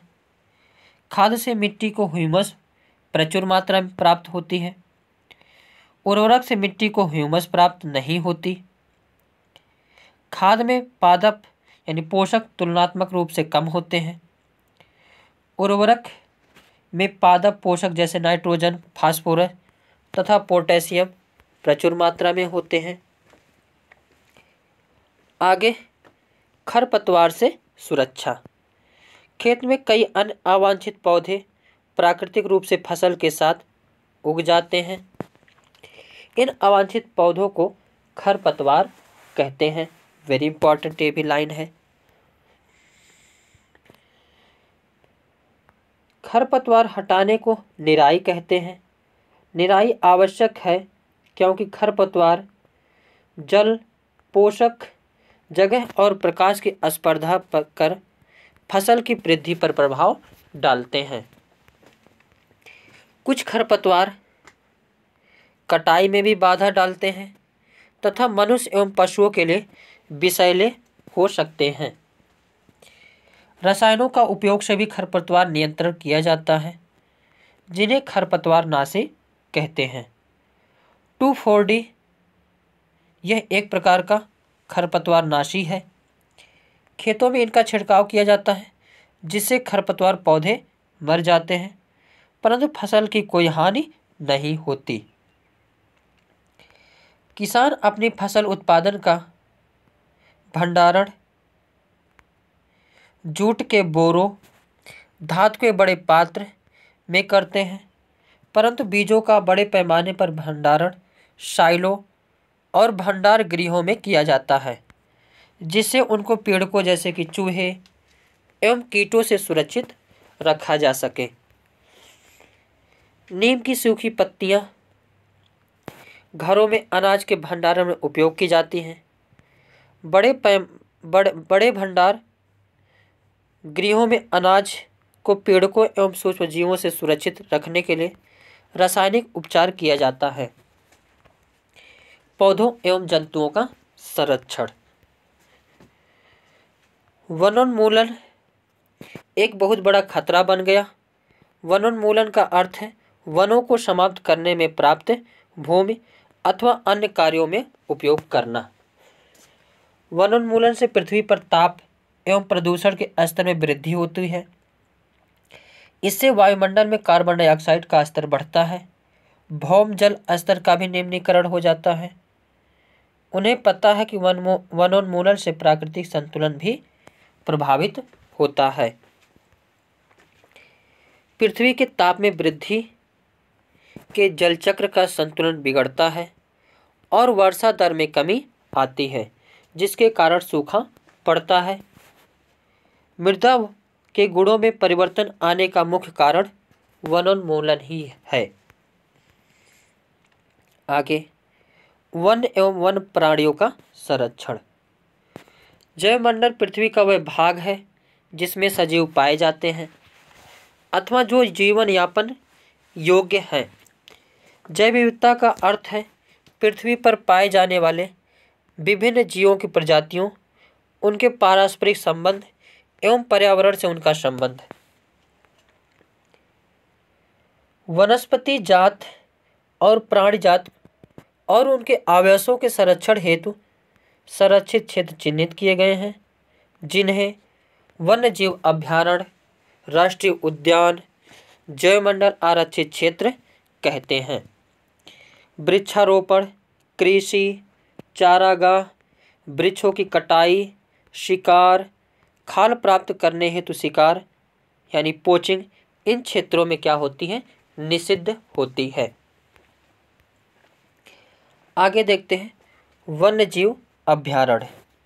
वह क्षेत्र जहाँ जंतु एवं उनके आवास किसी भी प्रकार के विक्षोभ से सुरक्षित रहते हैं उसे वन्य जीव अभयारण्य कहते हैं। राष्ट्रीय उद्यान वन्य जीवों के जंतुओं के लिए आरक्षित क्षेत्र जहाँ वह स्वतंत्र या निर्बाध रूप से आवास एवं प्राकृतिक संसाधनों का उपयोग कर सकते हैं, राष्ट्रीय उद्यान कहलाते हैं। जैवमंडल आरक्षित क्षेत्र वन्य जीवन, पौधों और जंतु संसाधनों और उस क्षेत्र के आदिवासियों के पारंपरिक ढंग से जीवन व यापन हेतु विशाल संरक्षित क्षेत्र। आगे देखते हैं पेड़ पौधों एवं जीव जंतु। किसी विशेष क्षेत्र में पाए जाने वाले पेड़ पौधे को उस क्षेत्र के वनस्पति जाति एवं जीव जंतु प्राणी जात कहलाते हैं। साल, सागौन, आम, जामुन, सिल्वर फर्न, अर्जुन इत्यादि वनस्पति जात हैं तथा चिंकारा, नीलगाय, बर्किंग हिरण, चीतल, तेंदुआ, जंगली कुत्ता, भेड़िया इत्यादि पंचभड़ी जैवमंडल आरक्षित क्षेत्र के प्राणी जात हैं। विशेष क्षेत्रीय प्रजाति पौधों एवं जंतुओं की वह स्पीसीज जो किसी विशेष क्षेत्र में विशिष्ट रूप से पाई जाती हैं उसे विशेष क्षेत्र स्पीसीज कहते हैं। एक किसी अन्य क्षेत्र में प्राकृतिक रूप से नहीं पाई जाती हैं। आगे वन्य प्राणी अभयारण्य आरक्षित वनों की तरह ही कुछ ऐसे क्षेत्र हैं जहां वन्य प्राणी सुरक्षित एवं संरक्षित रहते हैं। इन्हें वन्य प्राणी अभयारण्य कहते हैं। अभयारण्य वह स्थान है जहां प्राणियों अथवा जंतुओं को मारना या शिकार करना अथवा पकड़ना पूर्णतः निषिद्ध एवं दंडनीय अपराध है। कुछ महत्वपूर्ण संकटापन्न वन्य जंतु जैसे कि काले हिरण, श्वेत आंखों वाले हिरण, हाथी, सुनहरी बिल्ली, गुलाबी सिर वाली बत्तख, घड़ियाल, कच्छ मगरमच्छ, अजगर, गैंडा इत्यादि हमारे वन प्राणी अभ्यारण्यों में संरक्षित एवं सुरक्षित हैं। सतपुड़ा राष्ट्रीय उद्यान भारत का प्रथम आरक्षित वन है। सर्वोत्तम किस्म की टीक, सागौन इस वन में मिलती हैं। वे जंतु जिनकी संख्या एक निर्धारित स्तर से कम होती जा रही है और वे विलुप्त हो सकते हैं, संकटापन्न जंतु कहलाते हैं। रेड डाटा पुस्तक वह पुस्तक है जिसमें सभी संकटापन्न स्पीशीज का रिकॉर्ड रखा जाता है। पौधे, जंतुओं और अन्य स्पीशीज के लिए अलग अलग रेड डाटा पुस्तकें हैं। ऐसे पक्षी जो उड़कर सुदूर क्षेत्रों तक लंबी यात्रा करते हैं प्रवासी पक्षी कहलाते हैं। आगे देखते हैं कुछ प्राकृतिक परिघटनाएं। युक्ति का उपयोग यह परीक्षण करने के लिए किया जा सकता है कि कोई वस्तु आवेशित है अथवा नहीं। इस युक्ति को विद्युत दर्शी कहते हैं। किसी आवेशित वस्तु से आवेश को पृथ्वी में भेजने की प्रक्रिया को भय संपर्कण कहते हैं। विद्युत धारा के किसी भी कारण के से लीक होने से उत्पन्न विद्युत आघात से हमें बचाने के लिए भवनों में भूसंपर्कण की व्यवस्था की जाती है।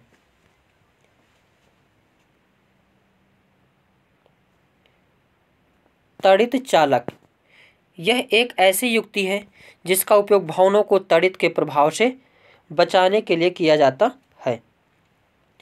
आगे भूकंप। भूकंप एक ऐसी परिघटना है जिसके बारे में भविष्यवाणी करने की क्षमता हम अभी तक भी विकसित नहीं कर पाए हैं। यह पृथ्वी की भूपर्पटी के भीतर गहराई में गड़बड़ के कारण उत्पन्न होता है। पृथ्वी के भीतर के सबसे ऊपरी सतह में गहराई की गड़बड़ के कारण भूस्पंद आते हैं। पृथ्वी की इस परत को भूपर्पटी कहते हैं। आंतरिक भाग यानी जहां से निकलते उसे आंतरिक क्रोड कहते हैं और जहां आते उसे भूपर्पटी कहते हैं। पृथ्वी की यह परत एक खंड में नहीं, यह टुकड़ों में विभाजित है। प्रत्येक टुकड़ों को प्लेट कहते हैं। ये प्लेट निरंतर गति करती रहती हैं। जब ये एक दूसरे से रगड़ खाती हैं अथवा टक्कर के कारण एक प्लेट दूसरी प्लेट के नीचे चली जाती हैं तो इसके कारण भूपर्पटी में विक्षोभ उत्पन्न होता है। यही विक्षोभ पृथ्वी की सतह पर भूकंप के रूप में दिखाई देता है। भूकंप प्लेटों की गतियों के कारण उत्पन्न होते हैं। अतः जहाँ प्लेटों की सीमाएं दुर्बल क्षेत्र होती है वहाँ भूकंप आने की संभावना अधिक होती है। इन दुर्बल क्षेत्रों को भूकंपीय क्षेत्र अथवा भ्रंश क्षेत्र भी कहते हैं। किसी भूकंप की शक्ति के परिमाण को रिक्टर पैमाने पर व्यक्त किया जाता है। अधिक विनाशकारी भूकंपों का रिक्टर पैमाने पर परिणाम 7 से अधिक होता है। भूस्पंदन पृथ्वी पर की सतह पर तरंगे उत्पन्न करती हैं। इन तरंगों को भूकंपीय तरंगे कहते हैं। इन तरंगों को भूकंप लेखी नामक उपकरण द्वारा रिकॉर्ड किया जाता है। आगे देखते हैं वायु तथा जल प्रदूषण, जल का प्रदूषण। वायु प्रदूषण, जब वायु ऐसे अनचाहे पदार्थों द्वारा संदूषित हो जाती हैं जो सजीव तथा निर्जीव दोनों के लिए हानिकारक हैं तो इसे वायु प्रदूषण कहते हैं। पेट्रोल तथा डीजल जैसे ईंधनों के अपूर्ण दहन से कार्बन मोनोऑक्साइड उत्पन्न होती है। यह एक विषैली गैस है। यह रुधिर में ऑक्सीजन वाहक क्षमता को घटा देती है। सर्दियों में वायुमंडल में दिखने वाली कोहरे जैसी मोटी परत याद है। यह धूम कोहरा होता है जो धुएं तथा कोहरे से बनता है। दिल्ली में इस समय बहुत ज़्यादा दिखाई दे रहा है। अन्य प्रकार के प्रदूषक CFC यानी क्लोरोफ्लोरोकार्बन है, जिनका उपयोग रेफ्रिजरेटरों, एयर कंडीशनरों तथा एरोसॉल फुहार में होता है। CFCs के द्वारा वायुमंडल की ओजोन परत क्षतिग्रस्त हो जाती है। ओजोन परत सूर्य से आने वाली हानिकारक पराबैंगनी किरणों से हमें बचाती है। पराबैंगनी किरणों से हानि क्या होगा तो जीन में परिवर्तन हो जाएगा, पौधे में फल नहीं लगेगा, त्वचा रोग हो जाएगा। पौधा घर प्रभाव, मीथेन, नाइट्रस ऑक्साइड तथा जलवाष्प जैसी अन्य गैसें भी इस प्रभाव में योगदान करती हैं। CO की भांति CO की भांति इन्हें भी पौधा घर गैस कहते हैं। बहुत से देशों ने पौधा घर गैसों के उत्सर्जन में कमी करने के लिए एक अनुबंध किया है। संयुक्त राष्ट्र सम्मेलन के अंतर्गत क्योटो प्रोटोकॉल एक ऐसा ही अनुबंध है जिस पर बहुत से देश हस्ताक्षर कर चुके हैं। आगे, जल प्रदूषण। जब भी वाहित मल, विषैले रसायन, गाद आदि जैसे हानिकारक पदार्थ जल में मिल जाते हैं तो जल प्रदूषित हो जाता है। जल को प्रदूषित करने वाले पदार्थों को जल प्रदूषक कहते हैं। पीने के लिए उपयुक्त जल को पेयजल कहते हैं। संसार की 25% जनसंख्या को निरापद पेयजल नहीं मिलता। जल को शुद्ध करने की सामान्य रासायनिक विधि क्लोरीनीकरण है। यह जल में क्लोरीन की गोलियां अथवा विरंजक चूर्ण मिलाकर किया जाता है। वेरी इंपॉर्टेंट ये लाइन है। आगे, तारे एवं सौर परिवार। रात्रि के आकाश में सबसे अधिक प्रदीप्त पिंड चंद्रमा है। तारे, ग्रह, चंद्रमा तथा आकाश के बहुत से अन्य पिंड खगोलीय पिंड कहलाते हैं। जैसा कि देख सकते हैं, सूर्य, बुध, शुक्र, मंगल, पृथ्वी, बृहस्पति, वरुण, शनि, अरुण और ये सभी आते हैं। आगे, खगोलीय पिंडों और उनसे संबंधित परिघटनाओं के अध्ययन को खगोलिकी कहा जाता है। आगे देखते हैं, चंद्रमा। पूरे माह तक दिखाई देने वाली चंद्रमा के प्रदीप्त भाग की विभिन्न आकृतियों को चंद्रमा की कलाएं कहते हैं।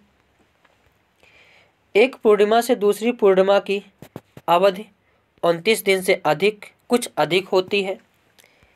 बहुत से कैलेंडरों में इस अवधि को एक माह कहते हैं। चंद्रमा पृथ्वी की परिक्रमा करता है। पृथ्वी के चंद्रमा सहित सूर्य की परिक्रमा करती है। चंद्रमा पृथ्वी की परिक्रमा पूरी करने में अपने अक्ष पर एक घूर्णन पूरा करता है। चंद्रमा पर ना तो वायुमंडल है और ना ही जल। वेरी इंपॉर्टेंट लाइन है ये। 21 जुलाई 1969 को अमेरिका के अंतरिक्ष यात्री नील आर्मस्ट्रांग ने सबसे पहले चंद्रमा पर अपने कदम रखे। उनके बाद एडरिन चंद्रमा पर उतरे। आगे देखते हैं, तारे। वास्तव में तारे अपना प्रकाश उत्सर्जित करते हैं। सूर्य भी एक तारा है। तारे सूर्य की तुलना में लाखों गुना अधिक दूर हैं। सूर्य से पृथ्वी से लगभग 15 करोड़ किलोमीटर दूर है। सूर्य के पश्चात दूसरा निकटतम तारा कौन सा? वेरी इंपॉर्टेंट है, प्रोक्सिमा सेंचुरी। इसमें सेंटोरी लिखा है, प्रोक्सिमा सेंचुरी है। इसकी दूरी लगभग इतना, गिन लीजिए कितना है, इतना किलोमीटर है। इतनी अधिक दूरियों को लंबाई के अन्य मात्रक यानी प्रकाश वर्ष में व्यक्त करते हैं। Very important. यह प्रकाश वर्ष द्वारा एक वर्ष में चली गई दूरी है। याद कीजिए, प्रकाश की चाल 3 लाख किलोमीटर प्रति सेकंड है। इस प्रकार सूर्य को पृथ्वी से दूरी लगभग 8 प्रकाश मिनट है। अल्फा सेंचुरी लगभग 4.3 प्रकाश वर्ष दूर है। जो सूर्य के प्रकाश पृथ्वी तक कितने समय में पहुंचते हैं? तो 8 मिनट 52 सेकंड या 500 सेकंड। वास्तव में ध्रुव तारा एक ऐसा ही तारा है जो पृथ्वी के अक्ष की दिशा में स्थित है। यह गति करना प्रतीत नहीं होता। आगे देखते हैं तारामंडल। पहचान जाने योग्य आकृतियों वाले तारों के समूह को तारामंडल कहते हैं। सर्वविख्यात तारामंडलों में से एक विख्यात तारामंडल सप्तर्षि है, जिसे आप गर्मियों में रात्रि के प्रथम पहर में देख सकते हैं। इस तारामंडल को बिग डिपर, ग्रेट बियर अथवा आशा मेजर भी कहते हैं। इस तारामंडल में 7 सुस्पष्ट तारे होते हैं। यह बड़ी कलछी अथवा प्रश्न चिन्ह जैसा प्रतीत होती हैं, जैसा कि यहाँ देख सकते हैं। ऐसे जो है दिखाई देते हैं। यह ग्रेट बियर है, यह ओरायन है, यह कैसियोपिया है, यह लियो मेजर।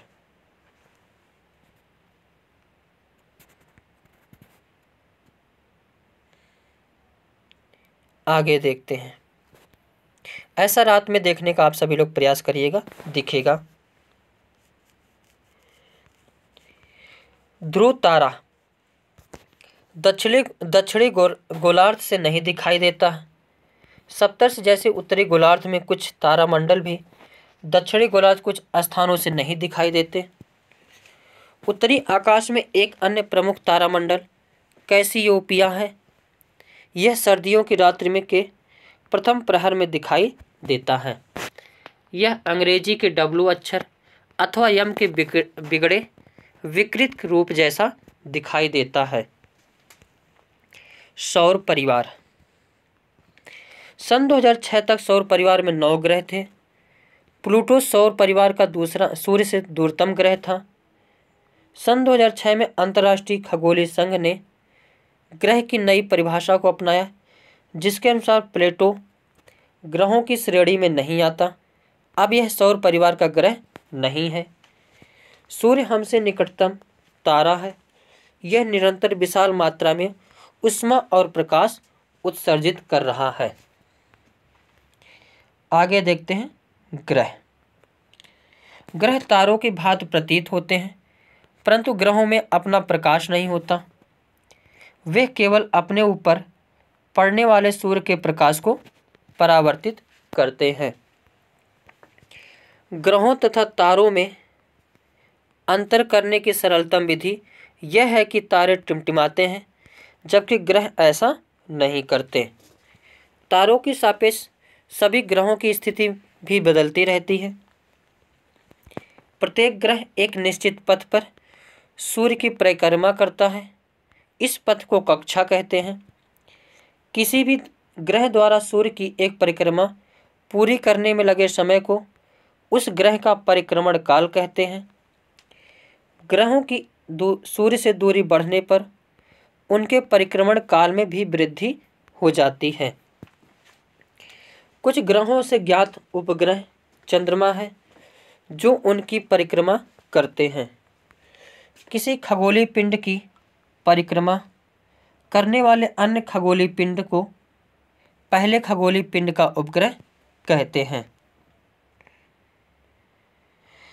पृथ्वी सूर्य की परिक्रमा करती है, इस कारण से पृथ्वी सूर्य का उपग्रह है। बहुत से मानव निर्मित उपग्रह पृथ्वी की परिक्रमा कर रहे हैं।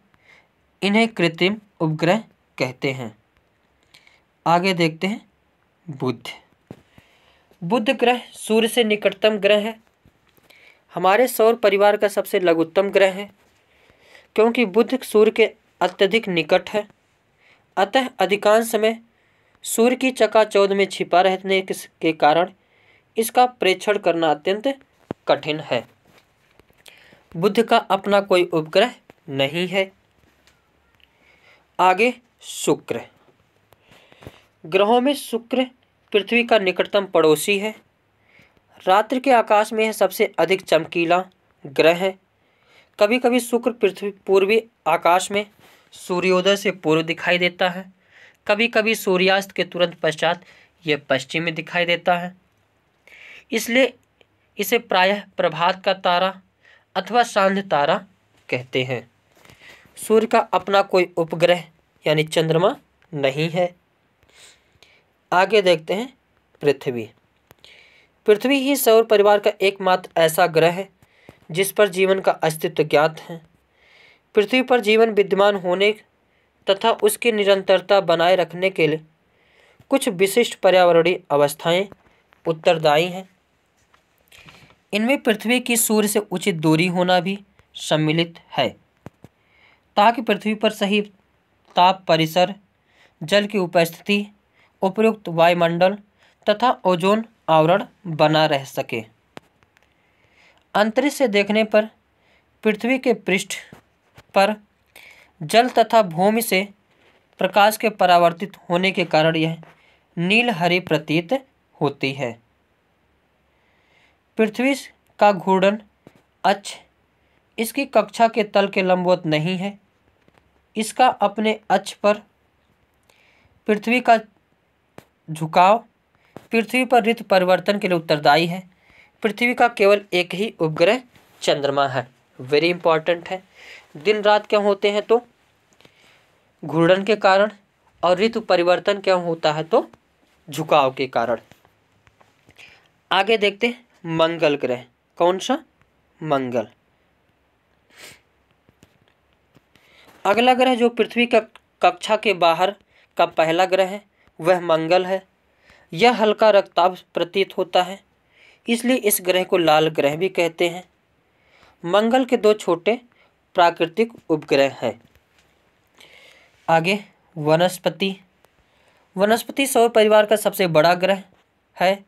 यह ग्रह इतना बड़ा है कि लगभग 1300 पृथ्वियाँ इस विशाल ग्रह के भीतर रखी जा सकती हैं। परंतु बृहस्पति का द्रव्यमान पृथ्वी के द्रव्यमान का लगभग 318 गुना है।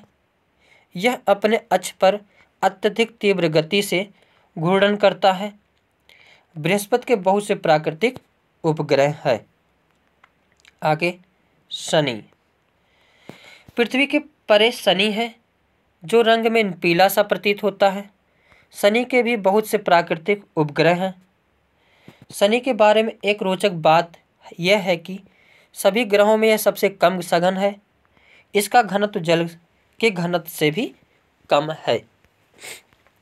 आगे यूरेनस तथा नेपच्यून। ये सौर परिवार के बाह्यतम ग्रह हैं। इन्हें केवल बड़े दूरदर्शकों की सहायता से ही देखा जा सकता है। सूर्य की भांति यूरेनस भी पूर्व से पश्चिम दिशा में, शुक्र की भांति यूरेनस भी पूर्व से पश्चिम की दिशा में घूर्णन करता है। वेरी इंपॉर्टेंट लाइन है। इसकी विलक्षण विशेषता इसका अत्यधिक झुका घूर्णन अक्ष है। सौर परिवार के प्रथम 4 ग्रह बुध, शुक्र, पृथ्वी तथा मंगल अन्य 4 ग्रहों की तुलना में सूर्य के अत्यधिक निकट हैं। इन्हें आंतरिक ग्रह कहते हैं। आंतरिक ग्रहों के बहुत कम चंद्रमा होते हैं। वे ग्रह जो मंगल के कक्षा से बाहर हैं, जैसे बृहस्पति, शनि, यूरेनस तथा नेपच्यून, आंतरिक ग्रहों की तुलना में कहीं अधिक दूर हैं। इन्हें बाह्य ग्रह कहते हैं। इनके चारों ओर वलय निकाय है। बाह्य ग्रहों की संख्या अधिक संख्या में चंद्रमा होते हैं। आगे देखते हैं सौर परिवार के कुछ अन्य सदस्य, जैसे क्षुद्र ग्रह। मंगल तथा बृहस्पति की कक्षाओं के बीच काफ़ी बड़ा अंतराल है। इस अंतराल में बहुत सारे एक ऐसे छोटे छोटे पिंडों ने घेर रखा है जो सूर्य की परिक्रमा करते हैं। इन्हें क्षुद्र ग्रह कहते हैं। क्षुद्र ग्रहों को केवल बड़े दूरदर्शकों द्वारा ही देखा जा सकता है। आगे धूमकेतु। धूमकेतु भी हमारे सौर परिवार के सदस्य हैं। ये अत्यंत परिवलीय कक्षाओं में सूर्य की परिक्रमा करते हैं। धूमकेतु चमकीले सिर तथा लंबी पूंछ वाले होते हैं। जैसे जैसे कोई धूमकेतु सूर्य के निकट यानी समीप जाता है, उसकी पूंछ आकार में बढ़ती जाती है। किसी धूमकेतु की पूंछ सदैव ही सूर्य से परे होती है। ऐसे बहुत से धूमकेतु ज्ञात हैं जो समय समय पर एक निश्चित काल अंतराल पर दृष्टिगोचर होते हैं। जैसे हालेका धूमकेतु एक ऐसा धूमकेतु है जो लगभग हर 76 वर्ष के अंतराल में दिखाई देता है। सन 1986 में पिछली बार देखा गया था। आगे उल्काएं तथा उल्कापिंड। रात्रि के समय जब आकाश साफ हो तथा चंद्रमा भी ना दिखाई दे रहा हो, तो आप कभी कभी आकाश में प्रकाश की चमकीली धारी सी देख सकते हैं। इसे शूटिंग स्टार सा टूटता तारा कहते हैं। यद्यपि यह तारा नहीं है, इन्हें उल्का कहते हैं। उल्का सामान्यतः छोटे पिंड होते हैं जो यदा कदा पृथ्वी के वायुमंडल में प्रवेश कर जाते हैं। कुछ उल्का आकार में इतनी बड़ी होती हैं कि पूर्णतः वाष्पित होने से पूर्व ही वे पृथ्वी पर पहुंच जाती हैं। वह पिंड जो पृथ्वी पर पहुंचता है उसे उल्का पिंड कहते हैं। आगे है कृत्रिम उपग्रह। कृत्रिम उपग्रह मानव निर्मित है। इनका प्रमोशन पृथ्वी से किया गया है। ये पृथ्वी के प्राकृतिक उपग्रह अथवा चंद्रमा की तुलना में कहीं निकट रहकर पृथ्वी की परिक्रमा करते हैं। भारत ने बहुत से कृत्रिम उपग्रहों का निर्माण तथा प्रमोशन किया है। आर्यभट्ट भारत का प्रथम उपग्रह था। कुछ अन्य भारतीय उपग्रह इनसैट, IRS, कल्पना एडसेट आदि हैं। कृत्रिम उपग्रहों के बहुत से व्यवहारिक अनुप्रयोग हैं। इनका उपयोग मौसम की भविष्यवाणी, रेडियो तथा टेलीविज़न संकेतों के प्रेषण में किया जाता है। इनका उपयोग दूरसंचार तथा सुदूर संवेदन के लिए भी होता है। फाइनली हम लोग जो है केमिस्ट्री और सौर परिवार को क्लोज कर लिया, देख लिया, ख़त्म कर लिया। और अब जाकर के खुशी मिली कि जो हमने केमिस्ट्री के पार्ट को कंप्लीट कर लिया। यानी जो 6 से 8 तक यानी साइंस के अलावा भी उसमें कुछ जो है सौर से संबंधित प्रश्न पूछे जाते, तो इन सभी को जो यानी साइंस के पोर्शन था सभी को हमने कवर कर लिया। उसमें सौर परिवार भी आए, खेती भी आए, भूगोल भी आए, सारे कुछ आकर के यानी हमने जो है कवर कर लिया। हालांकि अब टाइम कितने हो गए, 1:50 यानी 1 घंटा 50 मिनट होने वाले हैं। गर्दन वर्दन तो पूरी अकड़ने लगी है। वैसे कोई बात नहीं, आप सभी लोग सीटेट में अच्छे अंक पा जाओ, इससे ज़्यादा मुझे खुशी और कुछ नहीं है। तबीयत ख़राब है फिर भी हम जो मेहनत कर रहे हैं आप सभी के लिए, तो आप सभी कभी कभी लाइक शेयर कमेंट करना कर दिया करिए। तो आज के सेशन में बस इतना ही। Thank you for watching.